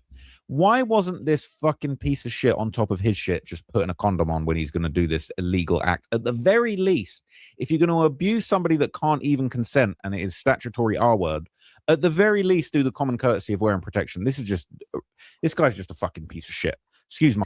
These texts actually give more context as to why he killed her, unalived her. He didn't want any of this to get out. It's a journal. He writes his notes in this journal. Selena. Hey, Cynthia. Wow. I'm quite frustrated today, and like as time settled down, like it's just made me more and more irritated with the stuff that I've seen in court. But it's absolutely your responsibility. The idea that he's telling this minor you need to be on top of your shit and get the Flow app is absurd to me. So she would reply, and she said, if I'm pregnant, I'm not having it. And after that message was read in court, Beth Silverman, the deputy district attorney, paused and said, can you just remind everybody how old she was at the time of this message being delivered? And the detective said 13. David continued by sending a hyperlink to the Flow app. So he's doing marketing. Who knows? He might have even had a promo code. This guy was really out here he sent the Apple Store but the Apple Store link to the Flow app. Couldn't have just put a condom on, right? And she replied, and if I'm pregnant, I'm not having it. David replied, damn near impossible. We both didn't finish. Now, this guy is a moron. That's not how it works. I'm sorry if anybody is not very didn't take sex ed or skip sex ed in school. You both not finishing doesn't necessarily mean you can't get pregnant. Certainly, as far as I'm aware, I don't think the woman needs to finish for the pregnancy to happen. And even for the man, you can release that material without finishing. And Celeste, she obviously trusted him and believed him. She saw him as in a position of authority. He was older. He was supposed to be more experienced. So she replied to that, yeah, you're right, when he said it was damn near impossible. And he was lying to this girl. He was sending her up the, what's the phrase? Kind of, as it sending her down the river. I don't know. Like, she was basically being lied to by this older man that she trusted, and he's saying it's damn near impossible. We both didn't finish. What type of grade school sex education is this that this idiot had? Anyway, more texts were released from December the 1st, 2023. And in these messages, David texted her, and this was so dumb because we heard this previous testimony that David had used pseudonyms to order some of these, despicable tools that may well have been used in the attempted or planned disposal and dismemberment of Celeste's body. David admitted to using the pseudonym that was on some of those packages. He sent her a message, said, I have different names and aliases and shit, though. I go by Travion Davis here. All my packages and everything. He said that on December the 1st, 2023. Are they aliases? Are they his other personality aside from D4VD? He didn't think when he allegedly murdered this girl and ordered items to try and dispose of the body, he didn't think, I'm on iMessages telling the girl that this is an alias I use. And he said, all my packages and everything. I go by Travion Davis here. And Celeste replied, said, please be joking. David said, nah.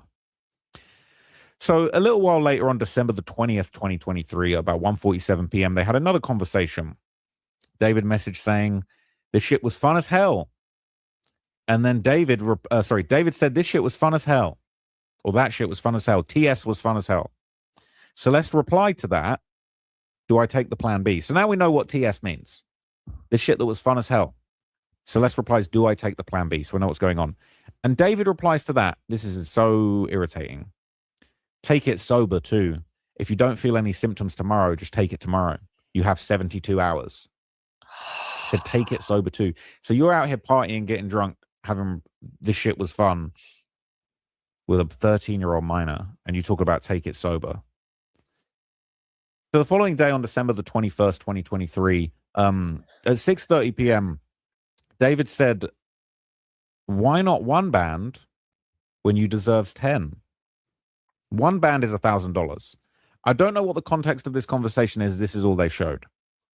But clearly, maybe she was asking. Maybe she was saying, can I get a band? Can I get $1,000? I need some money for this. I need some money for that. I don't know.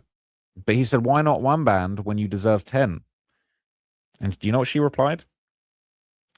She said 10. What, because you fucked me 10 times? That's what she said to him. I don't even have words. What? I hate him more and more, says Evie. And he replied to that. And he said, it was 6 actually, baby. And she said, how you know? And again, the deputy DA paused the courtroom, said, how old is she when this message was sent? Still 13. So the following year, not a whole year later, but you know, two weeks or so later into the next year, on January the 8th, 2024, but Celeste is still 13 at this point, David texted her. He said, I'm sorry again, baby. I didn't ever want to put you through this. And Celeste replied, no, it's okay. Don't worry. Both of us. Oh, sorry. She said, no, it's okay. Don't worry. Both of us aren't able to take care of it. So they're talking about the baby. They're talking about getting rid of the baby. They're talking about an abortion. And I'm utterly confused. She's a minor. I would have to look at the laws, but like, how did she get these abortions? Baby deletions. This is much worse than I thought. Bear in mind, this is just a couple of months where after David told this minor, it's damn near impossible if we both didn't finish. Disgusting. So after Celeste says to David, no, it's okay. Because even if she went and got the pills, the misoprostol, I think you still need an adult to consent, right? Like sign for you. He was so manipulative. This is so disgusting. A minor can get a baby deletion without parental consent in California. Really? I'm in California. I didn't know that. Wow. Hey, don't worry. Both of us aren't able to take care of it. David replied, I know, but still. Then Celeste replied, don't worry about it, my love. And David replied, you're so much stronger than me, baby. I love you. Celeste replied back to that, I love you more, my love. It's okay. Ew. Don't worry. Neither of us are capable of watching and taking care of the baby. This is so bad. Okay. Yeah, I looked it up. Yes, a minor can get an abortion without parental consent in California. Under California law and state constitution, minor of any age have the right to independently consent to reproductive health services, including pregnancy care, baby deletions, without permission or notification from parents or guardians. And David replied to that, yeah, I know. A few hours passed. After all of this and her probably finding out more disturbing stuff, exactly, Carolina, she was like, I'm done. And he was like, nope. Celeste was snooping and found out more than she needed. She probably told him and he unalived her. I don't know, that may be his motive. Yeah, he didn't want any of this to get out. David replies to her once again, says, when are you going to get it done? Celeste says 2 days. David says, also, my mom always told me to ask this if I was in this situation. It's mine, right? And Celeste says, who else would it? He is so disgusting. Okay, so his mom knew. His mom knew. They have proof of that. of course, David. And David says, yeah, I know, baby. I just have to ask so I don't feel like a complete fuck up for her. He's talking about his mum.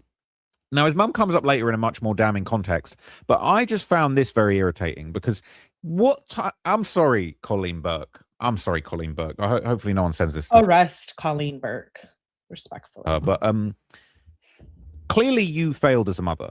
And this despicable excuse of a son that you've got here, the only good advice that he had in the relationship front was, if you knock up a girl, make sure you ask if it's yours. People want to point the finger at Celeste's parents. Not deserved at all. They've been through enough, and I've seen them in court. They're definitely going through it. I agree with that statement very much so. People are acting like they just don't care. They care, and they tried to stop this monster. But David's mother, Colleen Burke, really means to tell that's the best advice that you had for your despicable, disgusting shit stain of an excuse of a son who allegedly has murdered a little girl and groomed her years in, years out.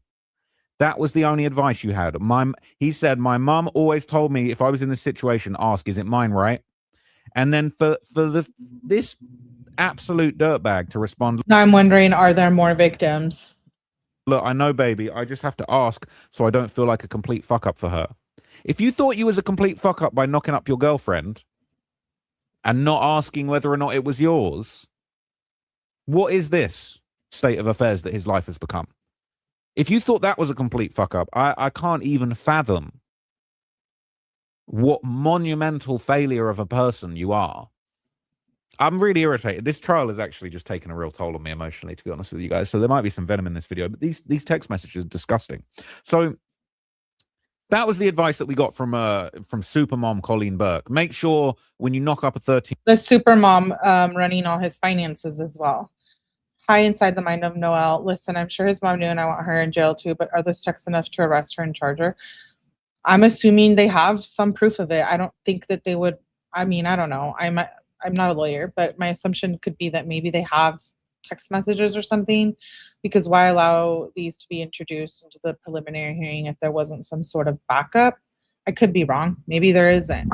Maybe they just have that. I don't know.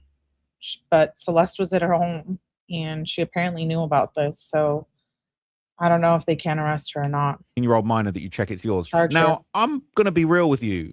The fact that he would even think that, you know, I've got to ask her that it's mine because she might be sleeping around. This is a minor that you groomed. She ain't really got nothing. It is very interesting, though. Yeah, his parents are not at the prelim, right? Dubra says no. Ah, she didn't want to hear the truth read out in court. Nothing else going on other than school. Allegedly. She got nothing else going on other than school. She ain't at the club. She ain't rolling around getting scooped up by athletes like all these hot women that you see, these celebrities there. This is a fucking minor who should have been in school. What do you mean I got to make sure that it's yours? My mum told me to make sure that it's yours. Give me a break. So the day after that, on January the 9th, David basically said, wait, the appointment's at 9, no? And Celeste replied 9:30 and then posted some kind of emoji that wasn't recovered. David then replied, it should take 45. And then Celeste said, shut the F up. So then about more than 45 minutes later, basically, David sent her another message saying, how did it go? And she just replied with an emoji and followed that up saying, about to be done. And she said like 10 mins probably. 5 minutes after that little exchange, David follows up and he says, I feel like an N-word waiting for test results. This bothered me. I feel like an N-word waiting for test results. He's really deeply, yes. This bothered me because I'll be honest with you. I'm so People get really riled up when I talk about race. I'm a white guy. It is what it is. I cover a lot of African-American artists, not just from America, but from the UK and other countries too. And I've covered plenty of white people, people of different races. Doesn't matter to me, right? I care about what you've done, what art you've made, what crimes you've committed, what your history is, what your legacy is. I really don't care. It's not a racial thing. But the idea that even David is perpetuating this sort of stereotype, said, I feel like an N-word waiting for test results. And that kind of pissed me off because it was almost like, bro, the closest thing to racism that David's experienced is people in articles calling him a rapper when he's a singer, right? And that they're assuming because he's African-American, all right, let's say what it is. Assuming because he's black, he's a rapper. A black guy making music, people are presumptuous and call him a rapper. That's low-key that's a little tinge of racism. It's not serious racism. He's not being denied entry to somewhere because he's black, but them assuming because he makes music and he's black that he's a rapper, that's a little racist. But for him to be in the message when he's talking about knocking up this 13-year-old girlfriend of his, and he's waiting for her to get the abortion, and he says, I feel like an N-word waiting for test results. this guy's already sunk so low, he's already in hell, even though he's still alive. But for even just things like that, it's just like, bro, you just making just a mockery of yourself, your background. Like, for you to even say that, and you guys can just analyze that however you want. He said, I feel like an N-word waiting for test results. He said, I'm like waiting to hear about the process and shit. I keep asking LMAO. He's trying to make a joke out of it, saying, you know, making a joke, using the N-word and kind of talking about a stereotype of like, I knocked this girl up and I'm leaving her to deal with the consequences or whatever. And then he kind of like redirects and he's like, oh, I'm really just waiting to hear about the process. I'm just really interested and intrigued. You, sir, are not interested or intrigued. You are trying to get your minor to get an abortion. You're trying to make sure that your crime is covered up. You've committed a crime and there is a crime inside that person right now. You trying to find out if they asked any questions. You trying to find out if she told them anything about you. You're trying to cover your own ass to the detriment of this minor that you got pregnant. Why wasn't you there with her? Because it's a crime. All right? So a little bit of time passes and they're just having some chit chat. Wow. And we don't hear any more from the court about what happened with that actual abortion at the time. But Celeste replied completely unrelated, I believe on the same day or sort of as part of the same thread. And she said, do you think I can put concealer on the tattoo yet? She's 13 still. And obviously she's got the David tattoo and then they've both got the matching shush tattoos. And she's 13 and all of this is happening. His parents may be state witnesses, hostile witnesses. Some aren't allowed to hear testimony. I consider it abusive to her.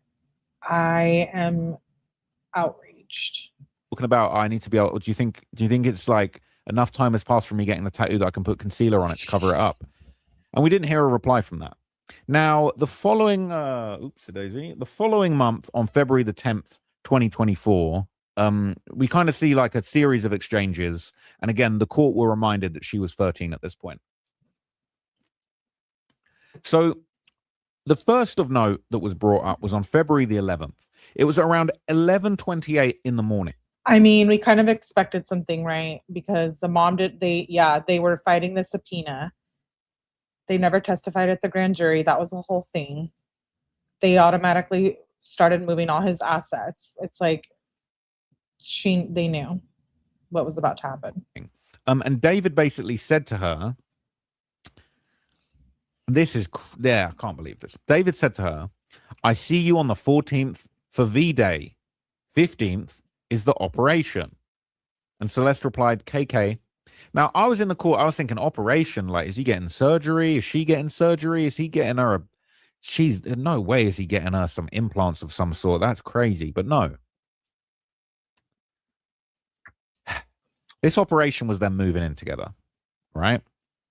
So David basically replied when she said KK, all right, and she wasn't enthusiastic about the meeting up for Valentine's Day on the 14th and the 15th being the operation. She just said KK, and he said WTF? What the fuck? And then she replied, she said, Operation Awesome, gonna be so hard. So it transpired that they had a plan called Operation Awesome, where he was basically planning on using his security guard that was apparently living with him, or at some point lived with them, to kidnap this minor from her family home in Lake Elsinore, to pull up at a stop sign and act like they were just stopping for a routine stop sign, and coordinate and plan for Celeste to run out of her home with her bags packed and the help of a privately hired security guard to kidnap this 13-year-old minor from her home and move her into this grown adult David's house, 18 years old at the time. This is days before the police came to his property. I feel like his parents are those that have been covering things up for a while, you know? Yes, Raquel. I believe he did some things in school in New York. That's why they homeschooled him in Texas. We've said that before. Hello, Hossein. If he was my son, I'd be taking his ass straight, telling myself there's no way he would still be breathing with this poor child. Yeah, Laura. I'm appalled. Okay. So she said, Operation Awesome going to be so hard. Operation Awesome. What kind of kiddie bullshit is this that this creep is doing? It's disgraceful. She said, hard as This killed me. David said, hard as in hard to do, or hard as in full Balenciaga fit hard? She said, I don't know what to bring. David then replied in all caps, so like shouting, we've been over this for weeks. And then replied in normal text, anything that you use or can't replace immediately, you bring. Clothes you like, makeup, jewelry, shoes. Celeste then replied in all caps. She was clapping back. As I've said before, she was like a little... She was clearly a troubled child, right? And I'm assuming her parents were good to her, but they were also, you know, I don't know their like circumstances, but he really did groom her, and he knew she was vulnerable. You know, she was looking for like a safe place. And here's this PDF file ready to just groom her and do all these things. Firecracker. She wasn't always putting up with his shit. She wasn't scared of him. Did he love her? I don't think so. I think he's just a PDF file, because how can you be in love when one person doesn't consent? You know, love takes two people to tango. And she's a child, so she couldn't consent. She might have loved him in a parental or a guardian type figure. And obviously they were, you know, doing sexual stuff, but like in reality, it's like, well, did she have anyone else? ? And he was just a PDF file. And I do really wonder if there's other victims or potential. Even then. So she replied all caps shouting back. She said, this kind of didn't make sense. So this is a little bit weird. She basically replied and she said, how? Oh, okay. She basically said, how am I going to bring it though? I don't have anything. And then he replied in all caps, I'm giving you 2 different duffel bags when I see you. And then he replied, I don't even get half of what I want to bring in the bag. So she said, can't even get half of what I want to bring in that bag, and I can't carry it. I'm too small. So in response to this, all right, David said, for Valentine's Day or for OA, which is Operation Awesome. And Celeste said for OA. I'm talking about Operation Awesome. It's too much. I won't say the name of the security guard. I wrote it down. Crazy. David replied and said, do you want me and security guard to hide out somewhere and help you bring your stuff to the car? And Celeste replied, OMG, no, that's so embarrassing, dude. And David replied to that and said, baby, this is the most important day of your life next to the wedding. And you're worried about being embarrassed. What? And David said, we're not live streaming N-word. We're beating our phones back and getting, she said we're beating our phones. This didn't make sense. I don't know if I wrote this down wrong, but he basically said something like, we're not live streaming N-word. We beating our phones and beating our backs and getting the F out of there. Don't overthink it. Stop overcomplicating it. And then Celeste replied, STFU, shut the fuck up. David replied, I'm serious. Celeste said, text you later, I'm cleaning. And David said, okay, love you. About to go finish the phone stuff and add service and shit. And that basically was a separate cell phone that David had given to Celeste. So he was saying, I need to go to the phone store. I need to go get the phone service set up. I'm getting you a secret phone. All right. So before I move on, I just want to reiterate how disgusting and disgraceful this is. So he said, do you want me and my private... This is from day 4. Oh, you mean the day of this? This is day stuff that came out in day 4 preliminary hearing. But I think this is back in 2023. Yeah. Wedding. I know. It goes to tell everything he promised her, you know? Private security guard, another grown man, to hide outside of your family's home, to hide out somewhere and help you bring the bag to your car. So you're offering yourself and another grown man who's employed to help you by Mogul Vision.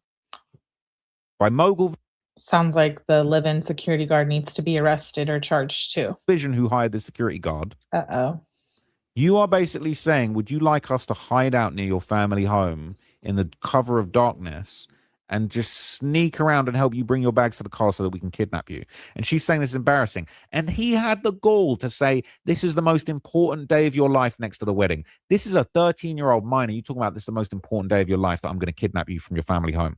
And people want to blame the parents and say, what were they doing? They weren't doing anything. David had a private security guard that was willing to camp out overnight outside their home to snatch this little girl from their home. And you want to talk about what were the parents doing? This guy had an actual private hired security guard.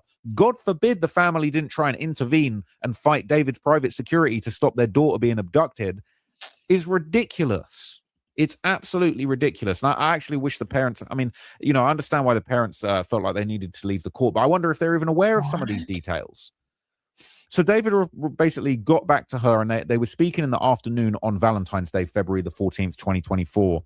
And, you know, this was around the time that she went missing, obviously, officially, and there were the wanted posters around for her, or the missing posters. No, someone asked were her fingers ever recovered. I don't believe either one of them was. That's kidnapping and trafficking, when you consider the factors of them traveling over, you know, out of the country with her.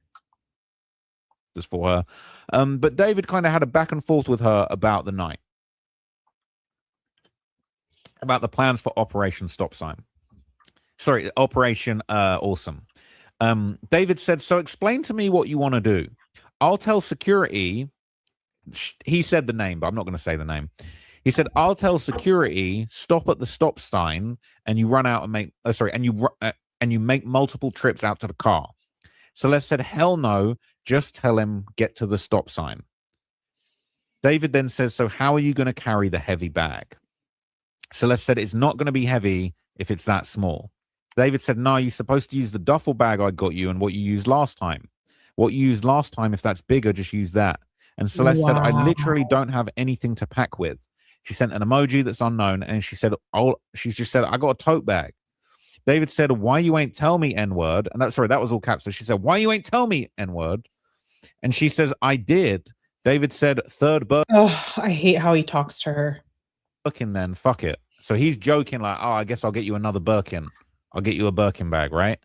And then he said, which was super creepy, he said, but garbage bag method. So I guess garbage bag method is just like throw everything in there, throw everything into a garbage bag and just bring that. Celeste said, no. David said, you have too much stuff for that little ass duffel bag. Why didn't you ask for a bigger bag? And this doesn't make any sense. He said, you can't fuck that little ass dog or tuck that little ass. I think it meant to say you can't pack that little ass bag. But I think it was a typo because when I wrote it, I was like, wait, what? So a little bit more time goes on, and sort of later on in the afternoon, around 2:38 p.m., they continue talking. Celeste messages David and says, it fit. David basically gets back and says, me and my security are going to be there at 11:50 p.m. So just before midnight, under the cover of darkness, him and his private security guard are going to pull up to their family home in Lake Elsinore. And bear in mind, we heard rumors that Celeste's mother was locking her in the room and sleeping in the same room with her so she couldn't sneak out. When people say, at what point do we find out if the live-in security guard is going to be charged and arrested? Like, what the actual F? They clearly have proof of all of this. I hope they don't offer him a plea deal. He just might want the death penalty off the table. Inside the Mind of Noel says, I think he's too arrogant and evil to take a plea deal. Wow. What were the parents doing? The parents were doing their best job, and this guy was pulling up with private security in his Tesla in the middle of the night and doing Operation Awesome, doing a military-style operation based on timing. How is a parent supposed to contend with that? They can't even keep this little girl from having a phone. He's given her secret phones, and they're communicating on different phones. And apparently this other phone that David gave her was never found. So after that, Celeste then a little bit more time went by, and I guess this was just right before it happened. Celeste texted David saying, hey. David said, hey, my love, asked you 1,000 times, LMAO. You ready for this? And Celeste said, yeah. And that was the last that we heard of it. Obviously, she went missing. The police came to his house. We saw the body cam right at the start of these hearings. And it was very, very clear that, you know, he had something to hide. Now, it would have been a different story if we'd have heard all of that stuff, and then we would have seen this body cam footage of him lying to the police, being like, oh, I never really heard of her. Like, you know, I think she told me she was 18, but they'd be saying she's 13. I've seen the missing poster. Yeah, I agree. Lemon Sauce, security too. Security went, no excuses. Yeah, sounds like a lot more people than just that live-in security guard knew something. So Operation Awesome has gone down, and then the cops are going to his house. All right, and we're seeing that on body cam. That's crazy. So a bunch of months passed by now. Now we're in June of 2024, and she's still 13 years old, but David is now 19 years old at this point in the year. She's a few months away from her 14th birthday, and that was her last birthday she was alive for. So Wow. on the 9th of June at 11:52 p.m., Celeste would message David, and this is going to get a little bit gross and a little bit graphic, and I'm going to be careful about what I say and what I read. But basically, Celeste would message David and say, "What you doing?" And then follow up saying, "My crack itchy." And then David would reply saying, "My balls sticky." What? The following day at 8 a.m., all right, Celeste said, "I'm going to shower right now." So I'm feeling like they're probably in the same property, sending texts inside the house in different rooms, in a big ass house in Hollywood Hills, in different rooms. That's what I'm deducing from this. So she said, "I'm going to shower right now." David replies, said, "Bet, wash your ass for real, since it was itchy last night. You know what that means." And she replies, "Ooh, my thing was up my ass. It's dirty." And then David replies, "It got stained."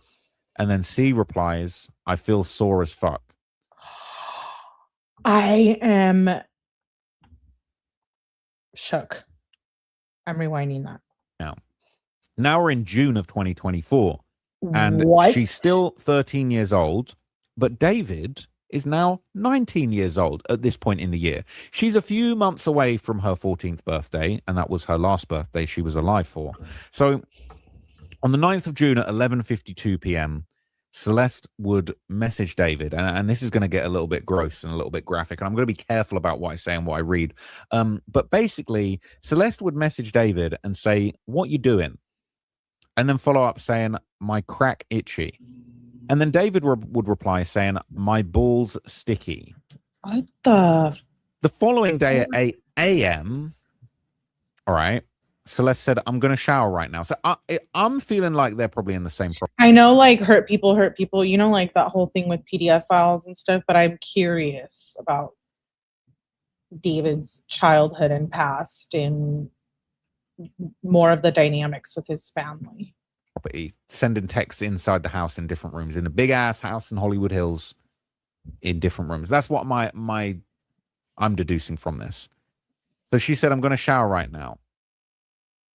David replies, said, "Bet, wash your ass for real, since it was itchy last night. You know what that means."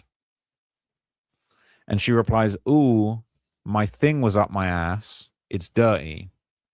So I'm assuming she's speaking of her underwear.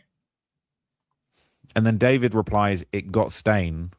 And then C replies, "I feel sore as fuck." There's some kind of emoji that we couldn't see, or a GIF. And then David replied, "Clapping them cheeks." Now, I think you can imagine what they had going on, but What? No.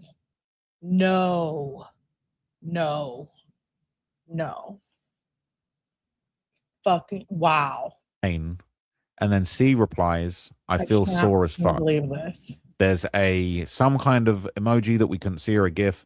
And then David replied, "Clapping them cheeks." Now, I think you can imagine what they had going on. With a child. A child. Not a young lady, exactly, lemon sauce. Not a young woman, not a young adult, not a teenager, a child. But it's not good.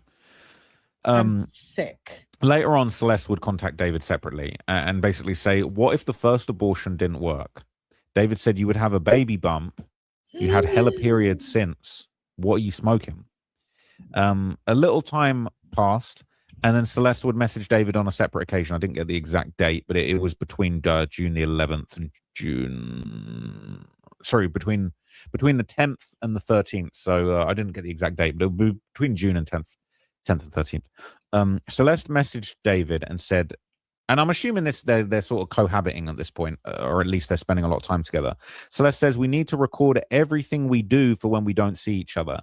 David replied, "For real, for real." Celeste said, "You deserve the best head in the world." David said, "I love you. You deserve better head." I'm getting ready to vomit. What? I'm sorry, guys. And then David replied, clapping them cheeks. Now, I think you can imagine what they had going on, but it's not good. Later on, Celeste would contact David separately and basically say, what if the first abortion didn't work? David said, you would have a baby bump. You had hella periods since. What are you smoking? A little time passed. She's a child and she doesn't fucking know, you fucking pedophile. And then Celeste would message David on a separate occasion. I didn't get the exact date, but it was between June the 11th and June. Sorry, between the 10th and the 13th. So I didn't get the exact date, but it would be between June and 10th and 13th. Celeste messaged David and said, and I'm assuming they're sort of cohabiting at this point, or at least they're spending a lot of time together. Celeste says, we need to record everything we do for when we don't see each other. David replied, for real, for real. Celeste said, you deserve the best head in the world. David said, I love you. You deserve better head. He said, I miss you. We record in everything like we used to.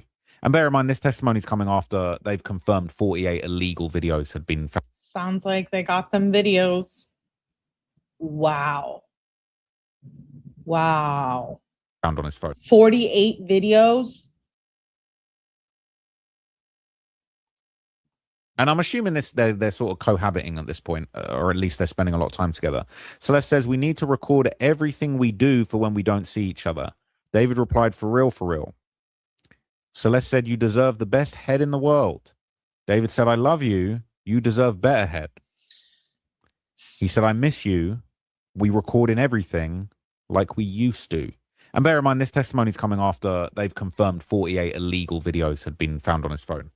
So a couple days later, on June the 13th, oh, actually, my bad. This was all on the 13th. So those last messages were on the 13th. Now, this continues into the day on the 13th.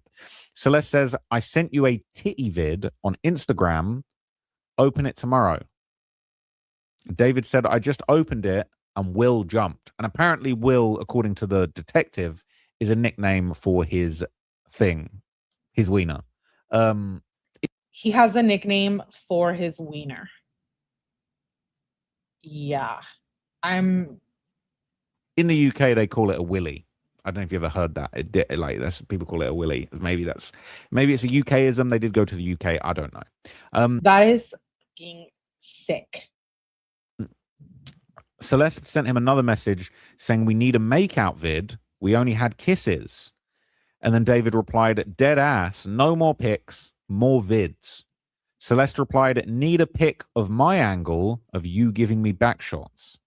Then David sent another message to her saying, August 11th to the 17th, Vegas, baby.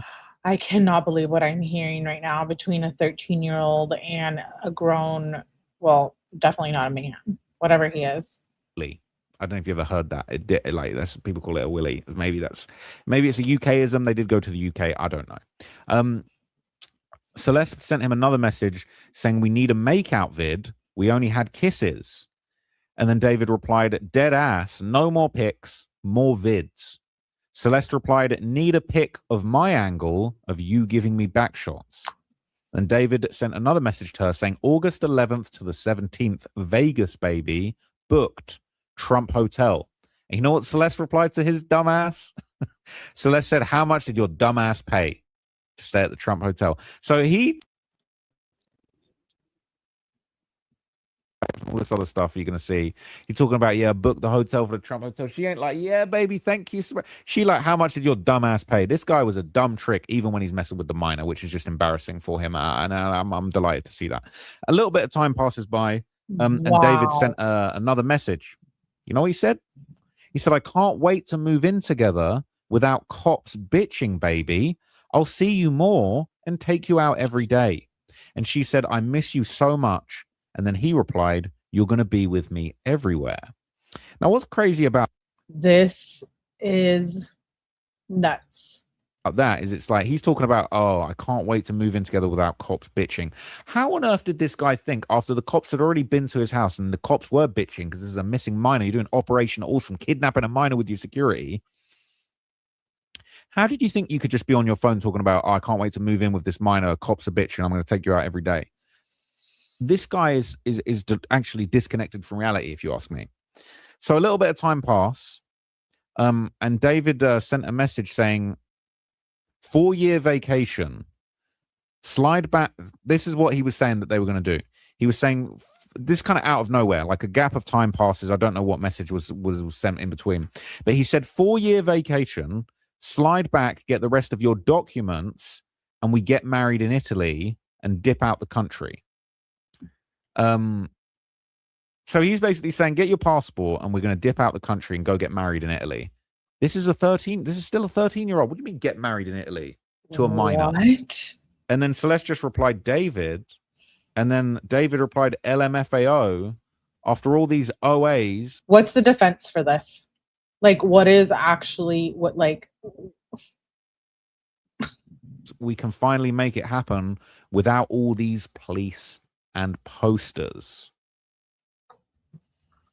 So I've just looked up what OAs meant, and they didn't define that in court, and I didn't really get a clear explanation. I'm not actually finding that out. Maybe someone can let me know in the comments, but he said, after all these OAs, we can finally make it happen without all these police and posters. So a little bit of time would pass, and then Celeste would message him again saying, I got dem pregnancy symptoms. I don't like this. David would reply, it's okay, LMAO. We don't know for sure. Celeste would reply, what? LMAO? Like, you're constantly getting a freaking child pregnant and making her have baby deletions. This is so fucking sick. If the first, I can't even believe it. What if the first abortion didn't work? And David replied, you would have a baby bump, LMAO. You had hella periods. But nah, first baby gone.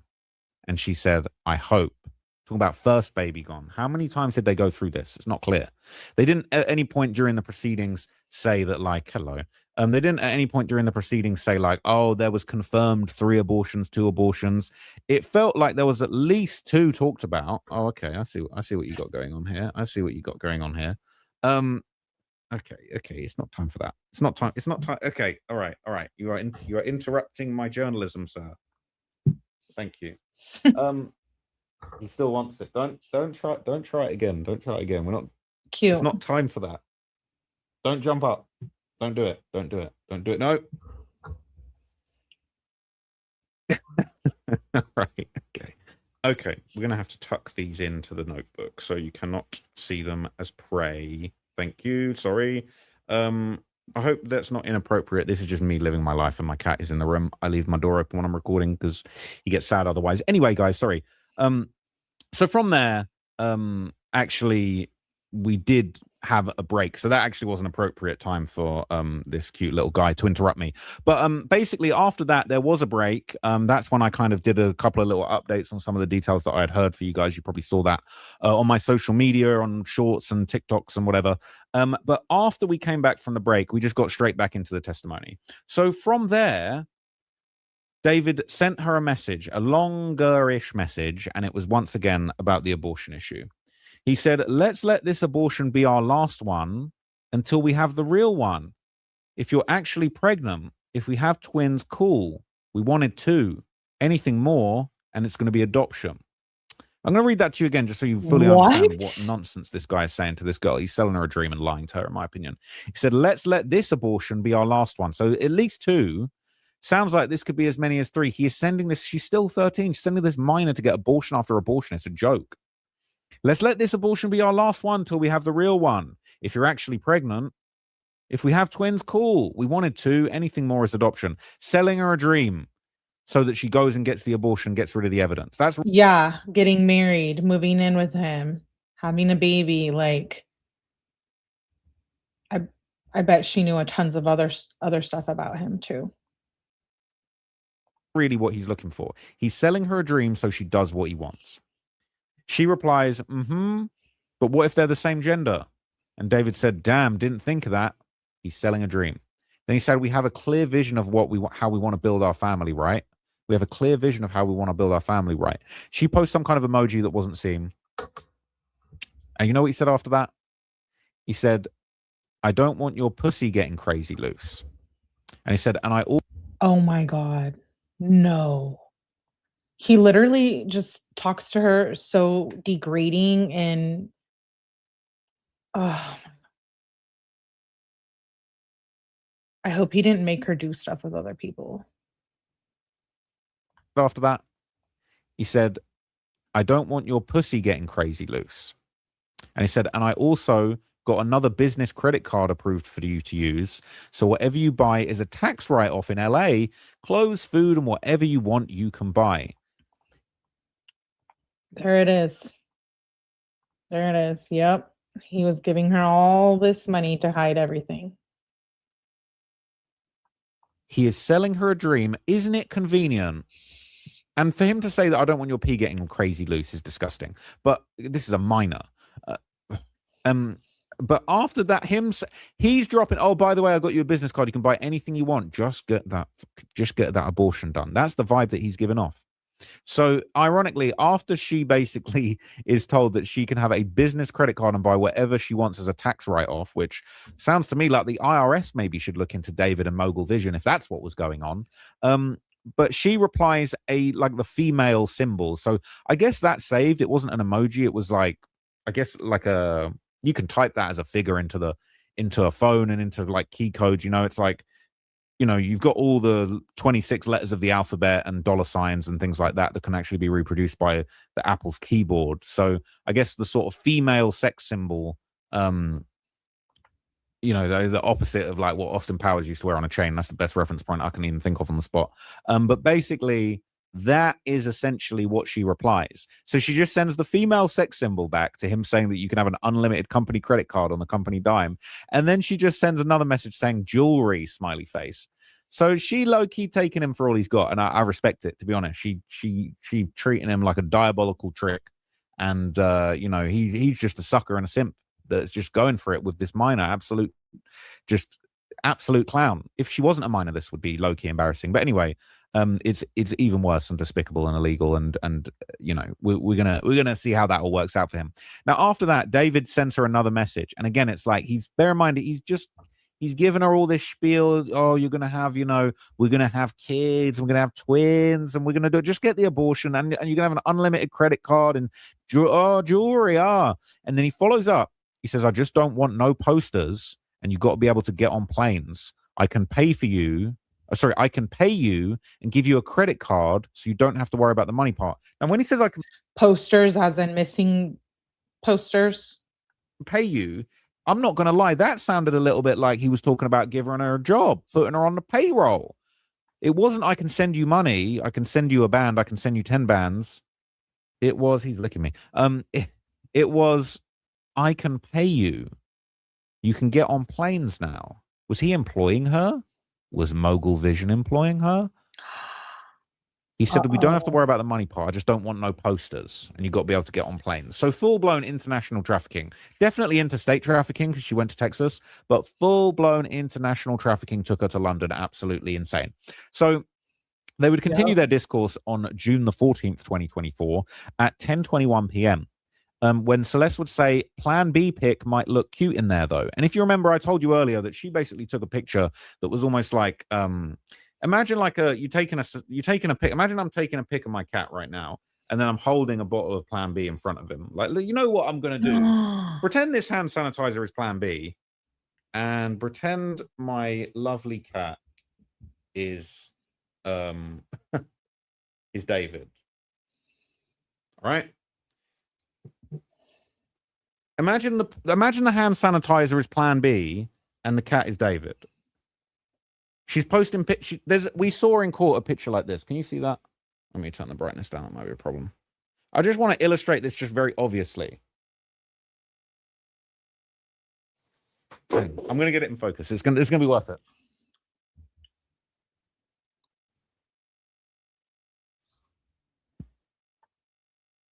Hang on. Oh, cute. Behind the scenes now. Okay. So imagine that's Plan B and that's David, right? There you go. There's your little. Thank you. You came in handy. You worked for me. Now I'm going to put you on the payroll.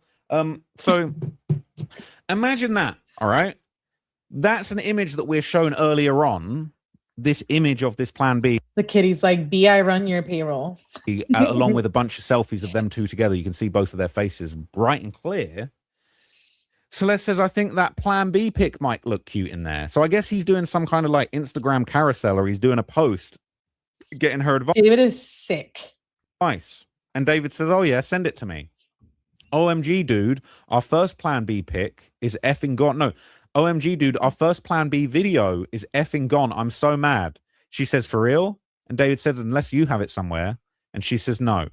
And then she posts an emoji over and over and over again for a whole line. Now, after that, she says, should I add one of these into the post? And then David says, is between this emoji or this emoji? Unfortunately, we don't get to see what they are. And then she said, or this because someone in the background too. It's a girl's name. I don't know who. But he said it's between this or this, two different emojis, or this because blank in the background too.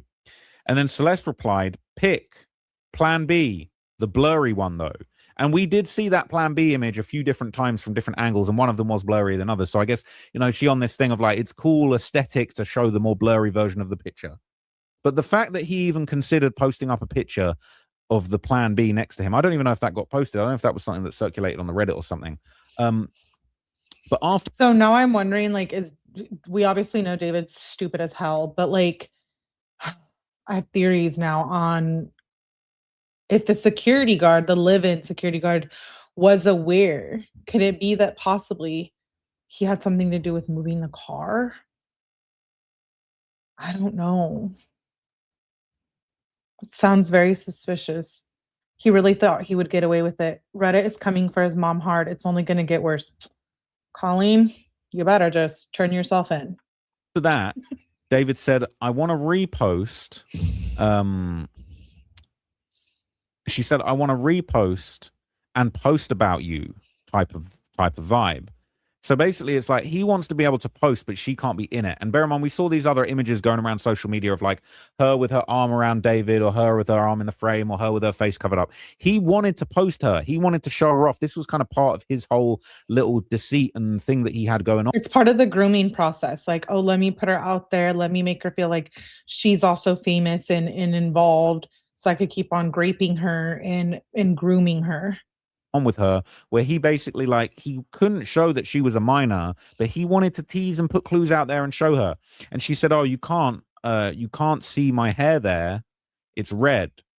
I don't know if that was like, you can't see my hair's there, or if it was like, you can't see my hair there, but it's red. So after this, I'm gonna have to go and do my research into this, because she basically said, not to, and I wonder if the red hair was like her idea, or if it was him, like, you know, type freaky shit type kind of thing. You know what I'm saying? I'm gonna look it up real quick. Okay, so I actually wrote down two names that were mentioned in the court, and I was thinking, I swear I've heard one of these mentioned in previous posts on Reddit, but I've just looked up the post I was thinking of, and actually it was like, what is in those 48 videos? Was not who I thought it was. So these are two names that I hadn't heard before. I thought I'd heard, but I actually hadn't heard. I'm not going to say who they are, but it sounded like they were people that were related to Celeste. So Celeste said, not this person or that person, thinking I got straight hair and red hair. And then David replied, surely they remember what your hands look like. You're recognizable. Now, the context that was given in the courtroom was that it was basically like David saying, I want to be able to repost you, but I'm not sure. Can you see your hair? Can you see your hands? They can remember what your hands look like. Basically, but conspiring to say, I want to post you on my story, but like, if people that are looking for you see your hands, they're going to work out that it's you. That's what was kind of allegedly being discussed there.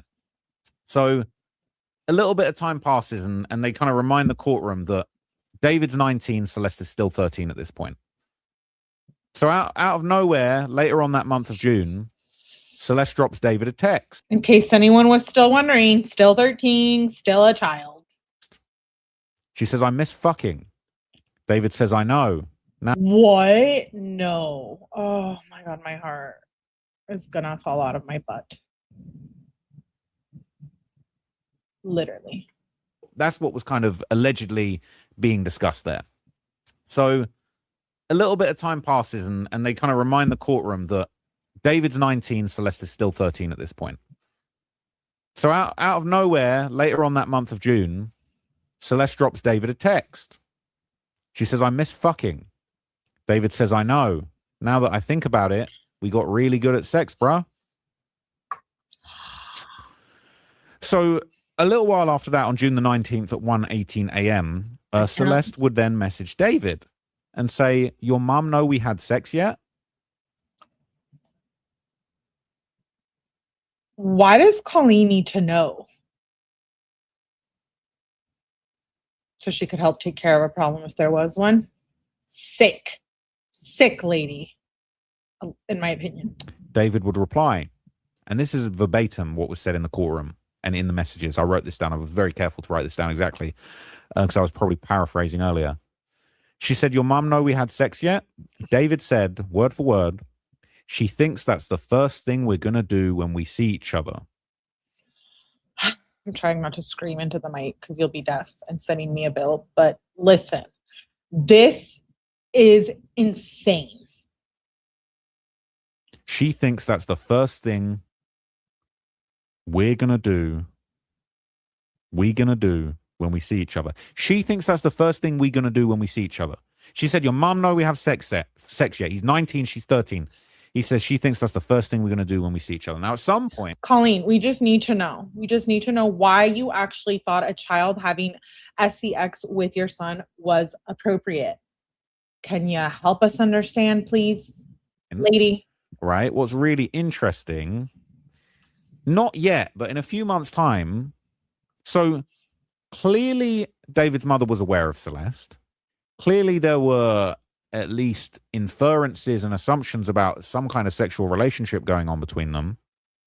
And eventually they would meet. We know that's a fact. So I want to know what David's mum was thinking of this. Other than giving him advice, making sure, make sure that you ask her that the baby's yours if you knock up a minor. How about you make sure your son is in a PDF file grooming children? Thank you very much. I'd love to know what his mother kind of, had to say about all this. Yeah, we all want to know. So later on, Celeste messages David again, said, "I can see you and sleep over. Just don't get me pregnant, please." A 13-year-old is literally asking him, "Please don't get me pregnant." I'm horrified. So later on, Celeste messages David again, said, "I can see you and sleep over. Just don't get me pregnant, please." And David replies, "We've done a good job the past few months, baby." What the? And she said, "How last time only," he said, this is how I wrote, maybe I wrote this wrong. It said, "How last time only time pregnancy, how last time was the only time pregnant, fucked up condom in December." So it sounds like he's basically saying, "Oh, the last time was the only time you got pregnant recently from the effed up condom." But that sentence was kind of a little bit disjointed. That was exactly how I wrote it down. So I don't know whether, unless I misphrased a little bit of that or it was a typo. So on June the 23rd, 2024, at 10:59 p.m., David messages Celeste and says, "Rate sex today out of 10. And Celeste sends back an emoji. Rate the SCX a child. Yeah, I do. I like what's his name? Ross. So many adults failed this baby. Listen, I'm over here freaking out. Probably one of those emojis that's like a square with the number in it. There's like an emoji for each for numbers, right? I'm pretty sure you can do a 10 emoji. But anyway, sends back an emoji, right? Maybe it was a 1. So 1 out of 10. Shit. Weirdo. Creep. Maybe. So they had a back and forth. Celeste then followed up and said, "I love you more." And said, "I don't know. Shit felt good." She said, "I don't know." She said, I don't know. Shit felt so good." So maybe she's not given the 10. Or maybe the emoji was like, don't know. I don't know. Shit felt so good. Anyway, David would basically go on to say, "I need more hickeys." And Celeste would reply, "My titties are sore and my pussy." And once again, the court would be reminded of their age. I can't. At the time. Now, it's ironic that the that came hell? up because this picture had been going around for quite some time. Now we know that this is Celeste. All right, red hair. We've seen the unredacted images from the courthouse that basically actually just show him in the car taking these selfies with her. And he had the same hair, various different poses, various different days, but we knew he was in the Tesla kissing on her and taking pictures with her now, okay? And you can see he's got a hickey on his neck. And so we now know that there in messages, David's talking about, I need more hickeys, right? And then we got the date on that one, right? So it's all adding up. It's all lining up, all right? Oh my This was all real. God. They was together and they had hella selfies where you could see her full face. I think we might well have actually seen this full image. And I'm going to say something I forgot to say in my last video, but they actually did say in court that during some of the illegal videos where he was doing mouth stuff, he was identifiable by the black spot sticker on his head that he was apparently wearing in other pictures taken around the same time. Doing mouth stuff? I'm so disgusted. This guy is an idiot and he's disgusting. He's a PDF. Okay. So we saw Say that pictures again. from, look like they were from this same day where we were seeing Celeste. A lot of these pictures that you. Wait, that's the picture with the ring. All right. So it's all adding up. It's all lining up. All right. This was all real. They was together and they had hella selfies where you could see her full face. I think we might well have actually seen this full image. And I'm going to say something I forgot to say in my last video, but they actually did say in court that during some of the illegal videos where he was doing mouth stuff, he was identifiable by the black spot sticker on his head that he was apparently wearing in other pictures taken around the same time. This guy is an idiot and he's disgusting. He's a PDF. Okay. So we saw pictures from, look like they were from this same day. That's the ring. He promised her, like, I love you. We're going to get married. We're going to have a family. Yeah, that PDF file. That star on his face really annoys me today. Like, take it off.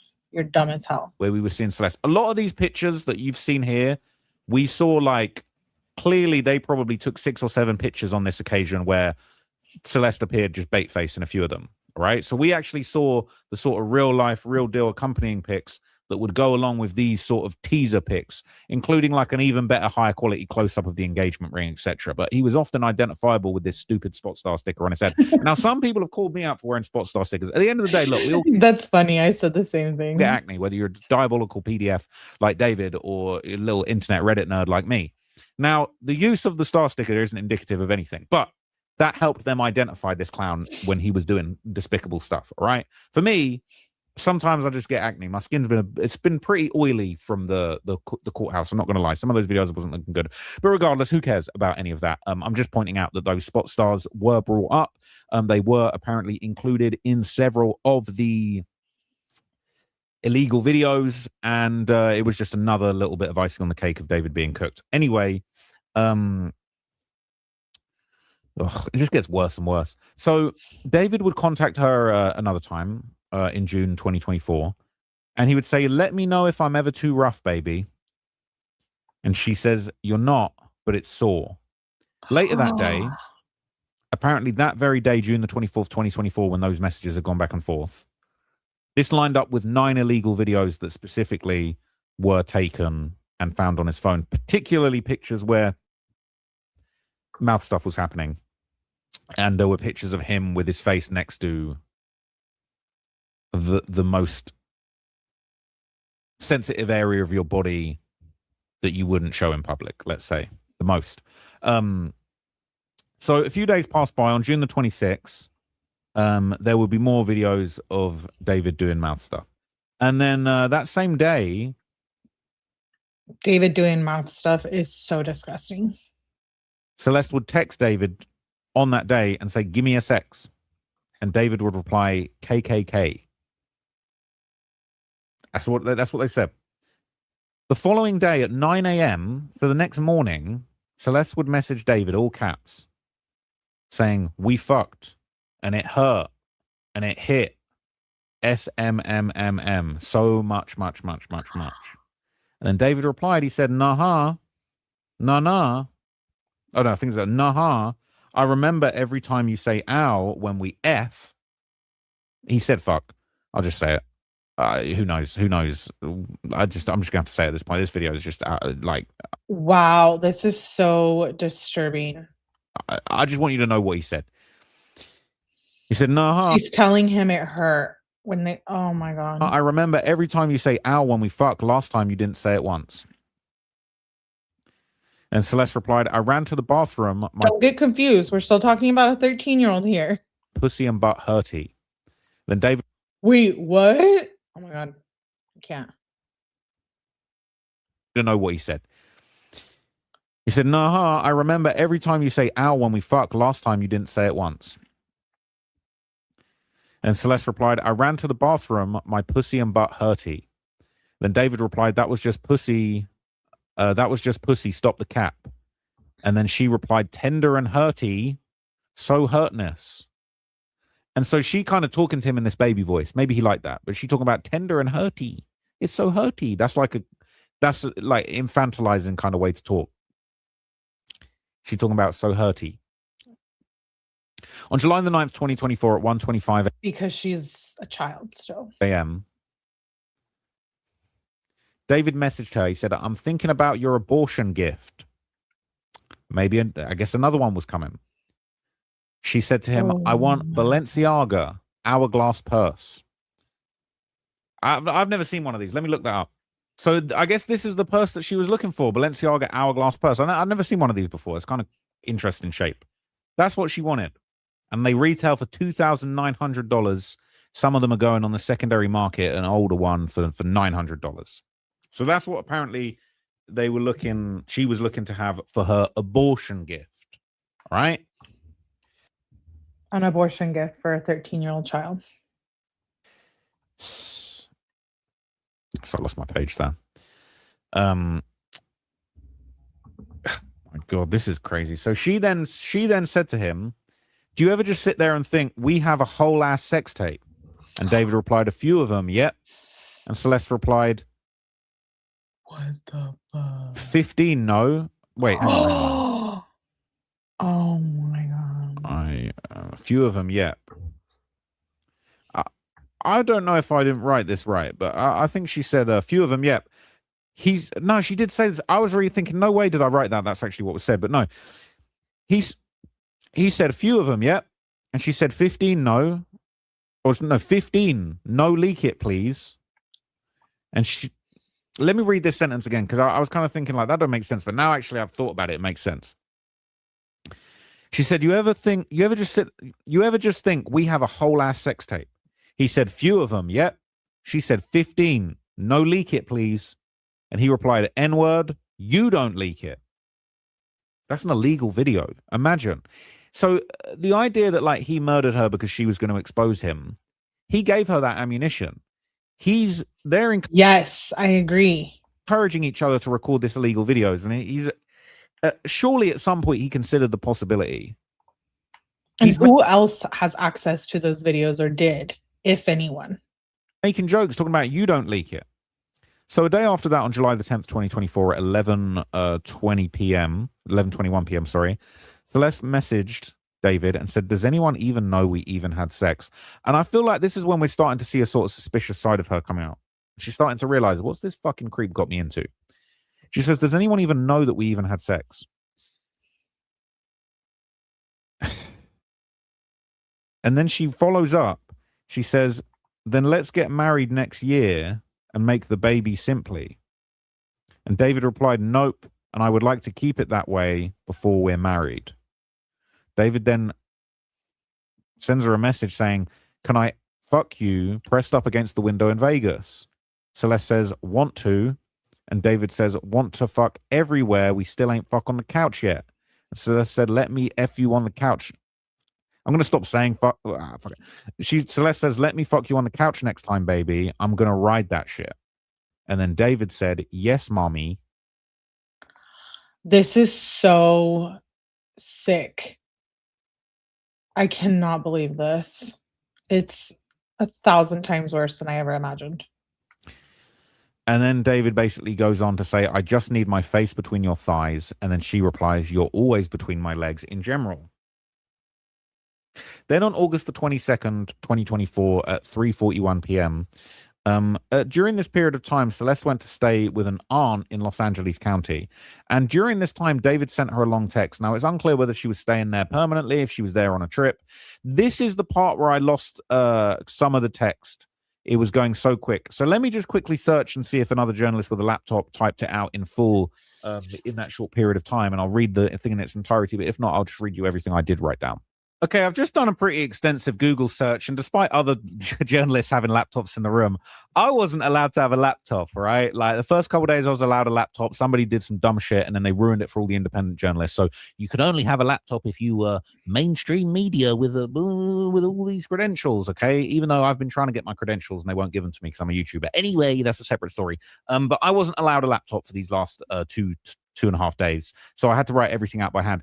I'm quite actually disappointed because the whole thing's going on and all I'm hearing is in the back row. You guys, nobody published this long ass message. I wrote down everything I could apart from this message. I'm actually pissed. All you fuckers if I had a laptop, I'd have written down every single word verbatim and told you everything.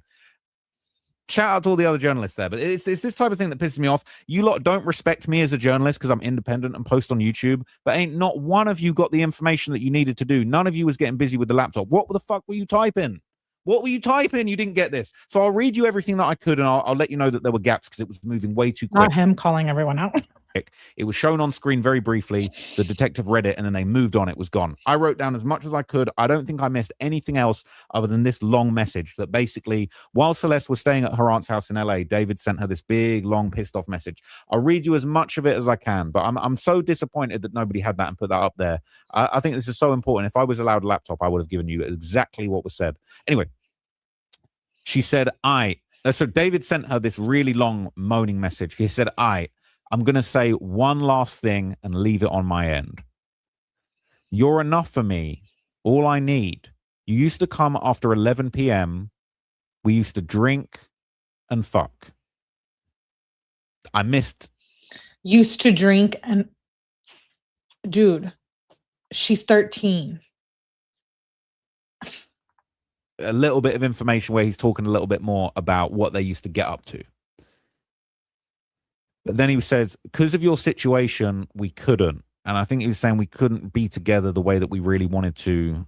I was down, but I made the best I could of the situation. He said, you're everything to me. And I kind of missed another part after that. I'm just grabbing as much as I could, but a decent amount of it's here. And then he basically said, you only want to send reels to a boy or something. So if I remember correctly, he basically said, and a part of the thing I missed that I can kind of remember, he basically said, I don't talk to anybody else outside of the music industry. I don't talk to other girls. I don't talk about anything other than music and you. I don't need friends. I don't need anything else but you. But you can't like do me the same courtesy. He was kind of getting jealous and then also being like, and I did remember this. I didn't write it down, but I did remember. He said to her, he was like, I've let you go through my phone. You've gone through my phone. You know I've got nothing else going on with other girls. It sounded like she'd maybe accused him of something or suspected something. And he was like, you've been through my phone. You know I've got nothing else going on with other chicks, yada, yada, yada, yada. Right? You're everything to me. I don't need anyone else. You only want to send, she said, you only want to send reels to, my bad. He didn't say you only want to send reels to a boy. He said, I only want to send reels and gifts to you. And you only. So he basically was sort of inferring that she was talking to other guys. Maybe she was entertaining other guys, talking to other people, sending reels. Maybe she was, and maybe they helped her see what was going on. And that's why she was like, I'm finally done with you. And he unalived her. It's his journal. It's his journal he takes notes on. So Annie did ruin it for other creators, just not big media. Ugh, that's a whole nother thing. To other people joking around. Because when you're really locked in with someone, you'd be sending the reels back and forth and things be reminding you of someone and you'd be sending it to them, all right? He said, I only want to send reels to you. I don't do anything with anyone else outside of the music industry. So this is the next bit he said verbatim. He said, you always complain about people who used to be in your life. And he basically explained that, like, you know, you're always complaining about people who used to be in your life. They're not in your life anymore. I don't need to hear about them anymore, basically. It's like what he was saying. And he's like, why are you so focused on the other people? It sounded like he was referring to boys. And she was focused and pissed off and upset about, like, interactions she'd had with guys back in the day or maybe trauma, other stuff happening with other men. he basically went on to say, like, oh, I'm just warning you, don't get too close to other males. Don't get close to other males. It was weird. It was a mad little jealousy thing.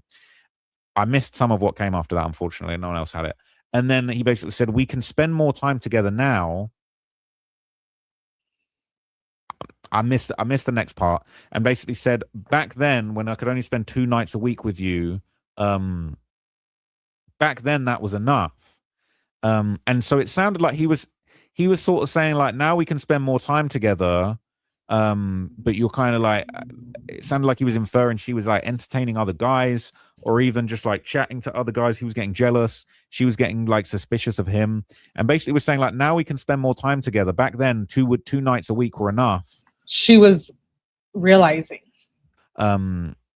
And if it was still like that, it would be enough. But now we're supposed to have all this time together. He doesn't have time for you. It's like, now we can spend more time together. It's a problem. It was just this big, long, rambling text with sort of jealousy. And it kind of was a little bit like, it kind of went one way and then went back the other. I'm sorry I didn't get everything down for that. I tried so hard to just write everything out.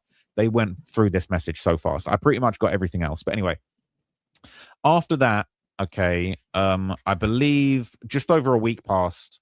And we got to August the 30th, 2024. So at 2:08 a.m., okay, they had a back and forth. And this is where you can see the relationship's deteriorating.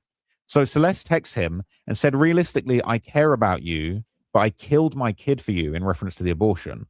And David replies, has to be the right time with the right complications, talking about having a child. And Celeste replied, I still would have been there for it. So she's regretting not having the child and going through with the abortion that he pushed. And he pushed it hard, as we saw from the previous messages. So David would then go on to say, yeah, selfishly, because also the child would have been mine. So then he's kind of accusing her, saying, well, it's selfish of you to say that you would have kept it and been there for the child, because it was also mine. And like, I wasn't trying to be there for it. Basically putting it on her. I don't like the way he's talking to her, to be honest with you. But anyway, no, I don't like. She then clapped back and said, "David, I have to lie to people."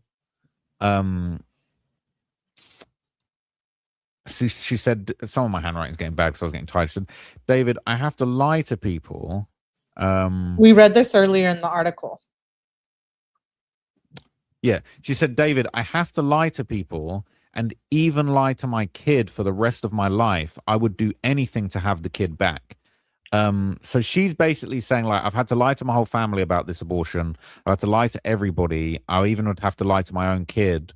If it seemed like she was sort of saying, if I went on to have a kid, I would have to lie to that kid about what had happened in the past.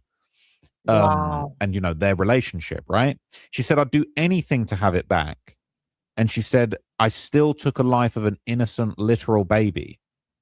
And it's so sad to hear that, because, like, she didn't even realize that she was a literal innocent baby that had her life taken by the man. I'm glad he says this. She is a baby. Allegedly in that chat. And so David replied to that when she said, still took the life of an innocent, literal baby.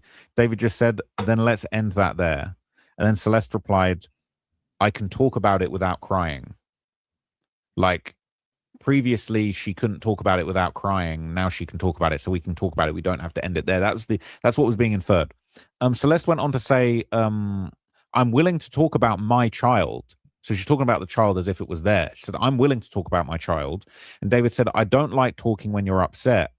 And then she replied, how do you feel about it?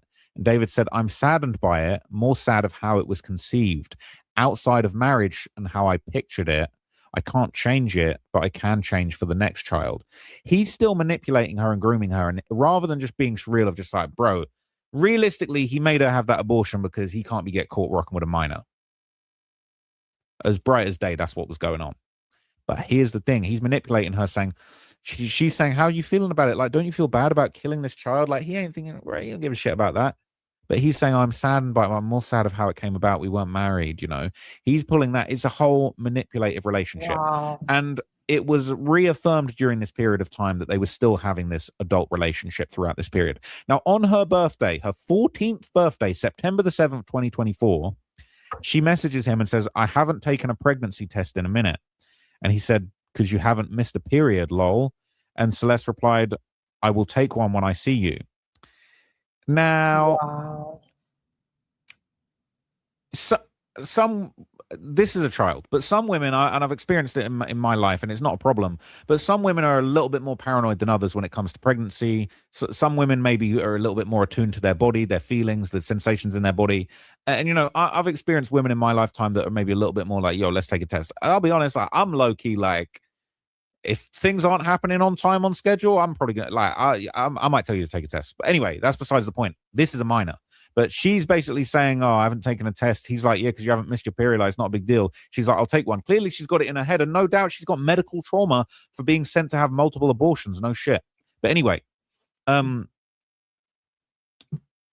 so okay. I made a note that kind of as we got to this later section, David was writing in his notebook loads, and they didn't actually let him take his notes with him. The lawyers had to take his notes away from him at the end because he's not allowed any discovery in his cell. So she had, I don't know, like about 3 self-deletions, including the Plan B. And then she had a bunch of scares at 13. He's probably not even allowed notes about their dirty text messages. But anyway, you know, just under a week after her birthday, when she turns 14, on September the 12th, Celeste messages David and says, I'm scared I haven't got pregnant in a minute, and we fuck a lot. So, and then David replies, because we have sex when you're least likely to get pregnant. And she replies, oh, okay, I was scared. And so while this is all going on, David kind of just got his head down. He's writing in his notebook. I don't know if he's doodling, writing notes, just scribbling, writing songs. Who fucking knows? But on September the 22nd, 2024, she messages him again. So am I going to get pregnant? And David says, that's why we sex on days that you're not ovulating. No. So the detective points out that on September the 28th is when they fly to London. They fly out there for a period of time, 2 weeks, I believe, from September 28th into October. So he is over there with this unaccompanied minor in London, having his way, doing whatever he wants for 2 weeks. Disgraceful that was allowed to happen. I don't know what airline he flew with. I've got some questions for the fucking airline, to be honest with you. Actually, we do know. I'm pretty sure we did actually see it. It was, I won't say because I don't want to accidentally defame somebody. Because David's dirty money concealed a lot of things and paid off a lot of people. Forgotten the exact airline it was. And I got in trouble for showing that airline ticket. And they still haven't reinstated that video, but that's another story. I want to have a word with that airline for sure. How on earth did they allow that to happen? But anyway, the detective pointed out that they went to London for 2 weeks together. Then they came back, and then they flew out to Texas to meet David's family. And it wasn't entirely clear exactly when that trip took place. But what is clear, it seems like the full breakdown of their relationship kind of happened in the aftermath of that. Might not have been the reason, but it doesn't. I get the impression that trip, that visit with his family didn't go well. That might be a saving grace for his mother and his family and all of the people around to be like, yo, like he turned up with this minor and we was like, what the fuck? And we told him break it off. And then eventually that relationship deteriorated rapidly from there. We don't know. But what we do know is that they basically communicated again on November the 7th, 2024. And Celeste messaged David and said, I literally had sex with you daily for almost a year straight. What? Daily for a year straight. And David replied, you treat this like it's the first breakup. It's the 8th time. So she's sort of saying to him almost like, I don't know about bargaining shit, but she's almost saying to him like, bro, how we breaking up? Like I was, you was hitting it every single day for ages. I guess, you know, during the trip, she said a year straight. I literally had S with you for almost a year straight every day. And then he's like, you're acting like this is the first breakup. This is the 8th time we've broken up. So some time passes. And then in December of 2024, they have a back and forth where it sounds like they met up and it didn't go well.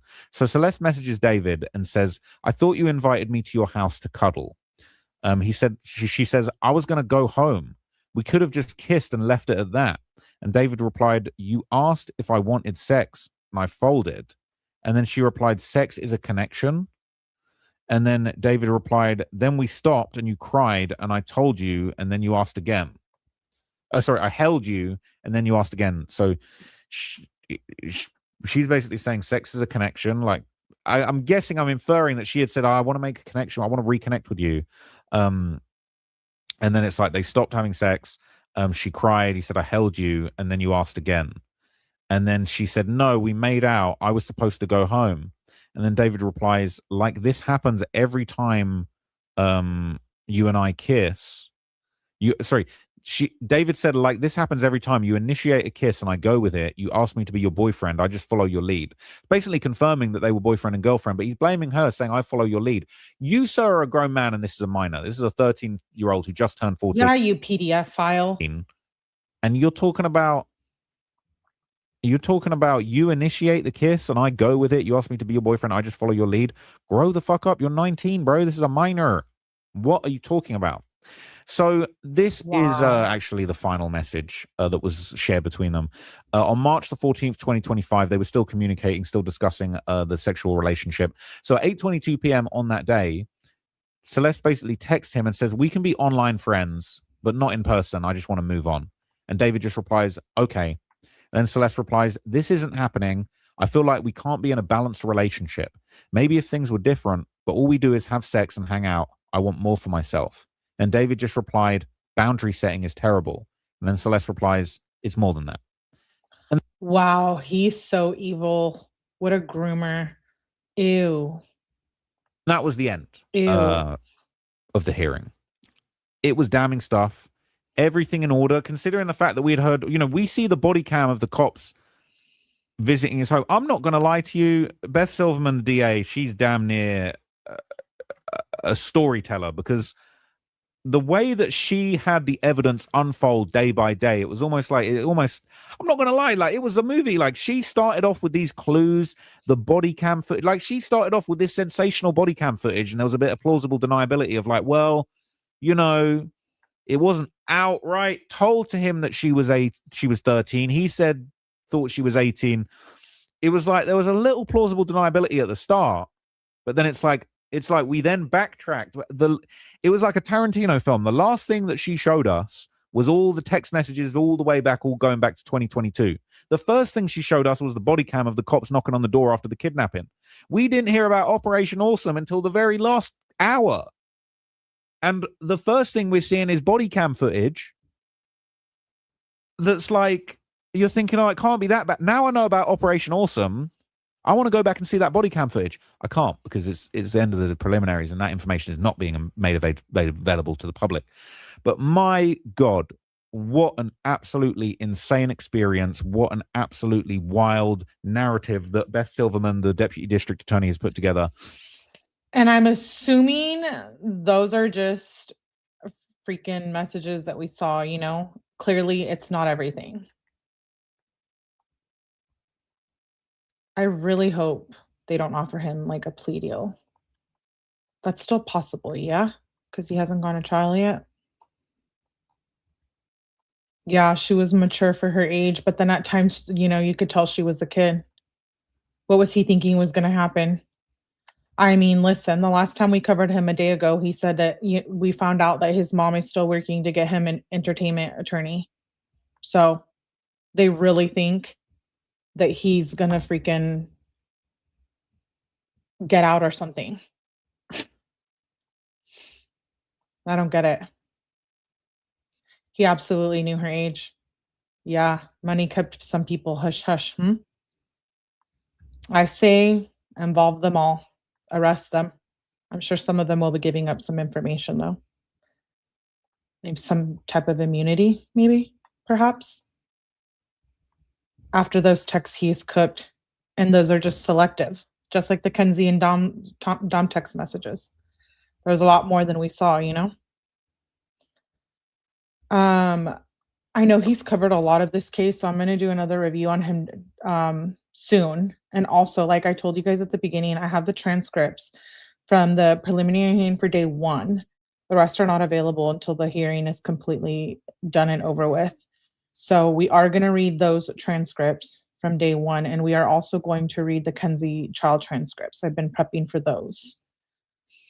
So the security, the mom, don't even mention the mom right now. I'm so angry. Colleen Burke, whatever your name is, you need to be in prison too. He can plead guilty, but in my opinion, they won't offer accept a plea deal. You know what? The death penalty is tricky, right? And I don't wish death on anyone, but I hope he gets the death penalty. I really do. the manager, the live-in security guard, who's buying all these things, who's helping him with that. His friends, who of his friends knew? Neo? Did Neo know? We know that whole, debacle with Neil. They are sus. Shame if they do offer him a plea deal. Supposedly, Beth's name is a sniper, and I'm glad for it. That's the kind of prosecutor Celeste needs for justice. Yeah, she's a beast in a good way. Hopefully, someone takes care of him, if you know what I mean. Very high profile case. I wonder if when it goes to trial, will there be, what do you call it? Like when the jurors are sequestered. I hope the DA goes for DP. It's so high profile. I can't even believe it, especially after day 4. And I'm pretty sure it's not over yet. So his friends knew, didn't they? Yeah, I think somebody knew something. That's just my opinion. My opinion's only here. I hope the DA goes for the DP. I don't think they have said anything, right? I can't imagine what else is going to come up on the next few days of one more day of the prelim. Oh, he's an idiot. I don't believe he kept a secret from everyone. His mom knew, and I bet the bodyguard knew too. Yeah. Asia. Yeah. I have a playlist, guys. I know I haven't covered this from the autopsy to now. There hasn't really been much. So I do have a playlist. You can go to playlist, filter to last video added. It should come up right away. I have 23 David videos. We have gone through music videos, all kinds of stuff in depth. So you guys can catch up there and see my older content on that. But like I said, we'll definitely continue to cover this case. Absolutely, for sure. Depending on when the trial is, I definitely want to try and be there too. The security got paid. Yeah, everyone got paid. Mama was getting paid. She was controlling his finances, but she also been getting paid. And I hope the judge reverses the whole if they did transfer assets and stuff, I hope the judge reverses all of that, because you can tell that they were trying to do that so that they don't have to pay out Celeste, Rivas, Hernandez family in a civil lawsuit, wrongful death or whatever they're going to do. I don't know if that's even right, but a civil lawsuit. Asia's trash too. Yeah, we're going to review that. I haven't reviewed that one yet. Security guard driving from Operation Awesome. So steal her off in the middle of the night. Listen, I didn't know he was making that well of money. He made $13 million from 2023 to 2025. So yeah, he had a lot of yes men. Absolutely, a lot of enablers. And if they participated, you might as well be a PDF file in my book, respectfully. That security guard, yep. I hope they can see if anyone else had access to those videos. Can they add kidnapping to his charges? They have so much on him. I don't know if that would even, you know what I mean? They already have all that CSAM, the Schmurder, the grape. Yeah, probably CSAM. Exactly. So that is it for today. Thank you to everyone who was here. Please hit the like button. Thank you to Evie for gifting memberships, all the jewels that I got in Dubra.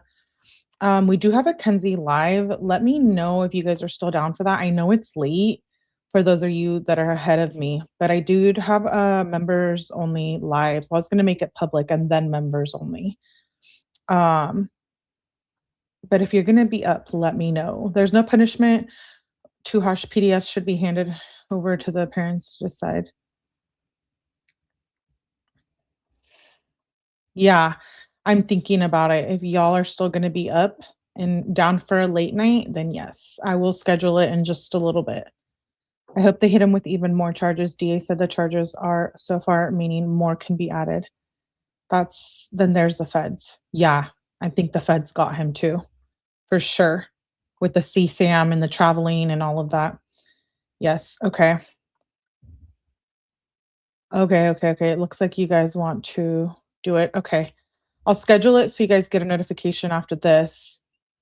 Thank you for being here. RIP Celeste Rivas Hernandez. My heart goes out to her family. So sad. So sad.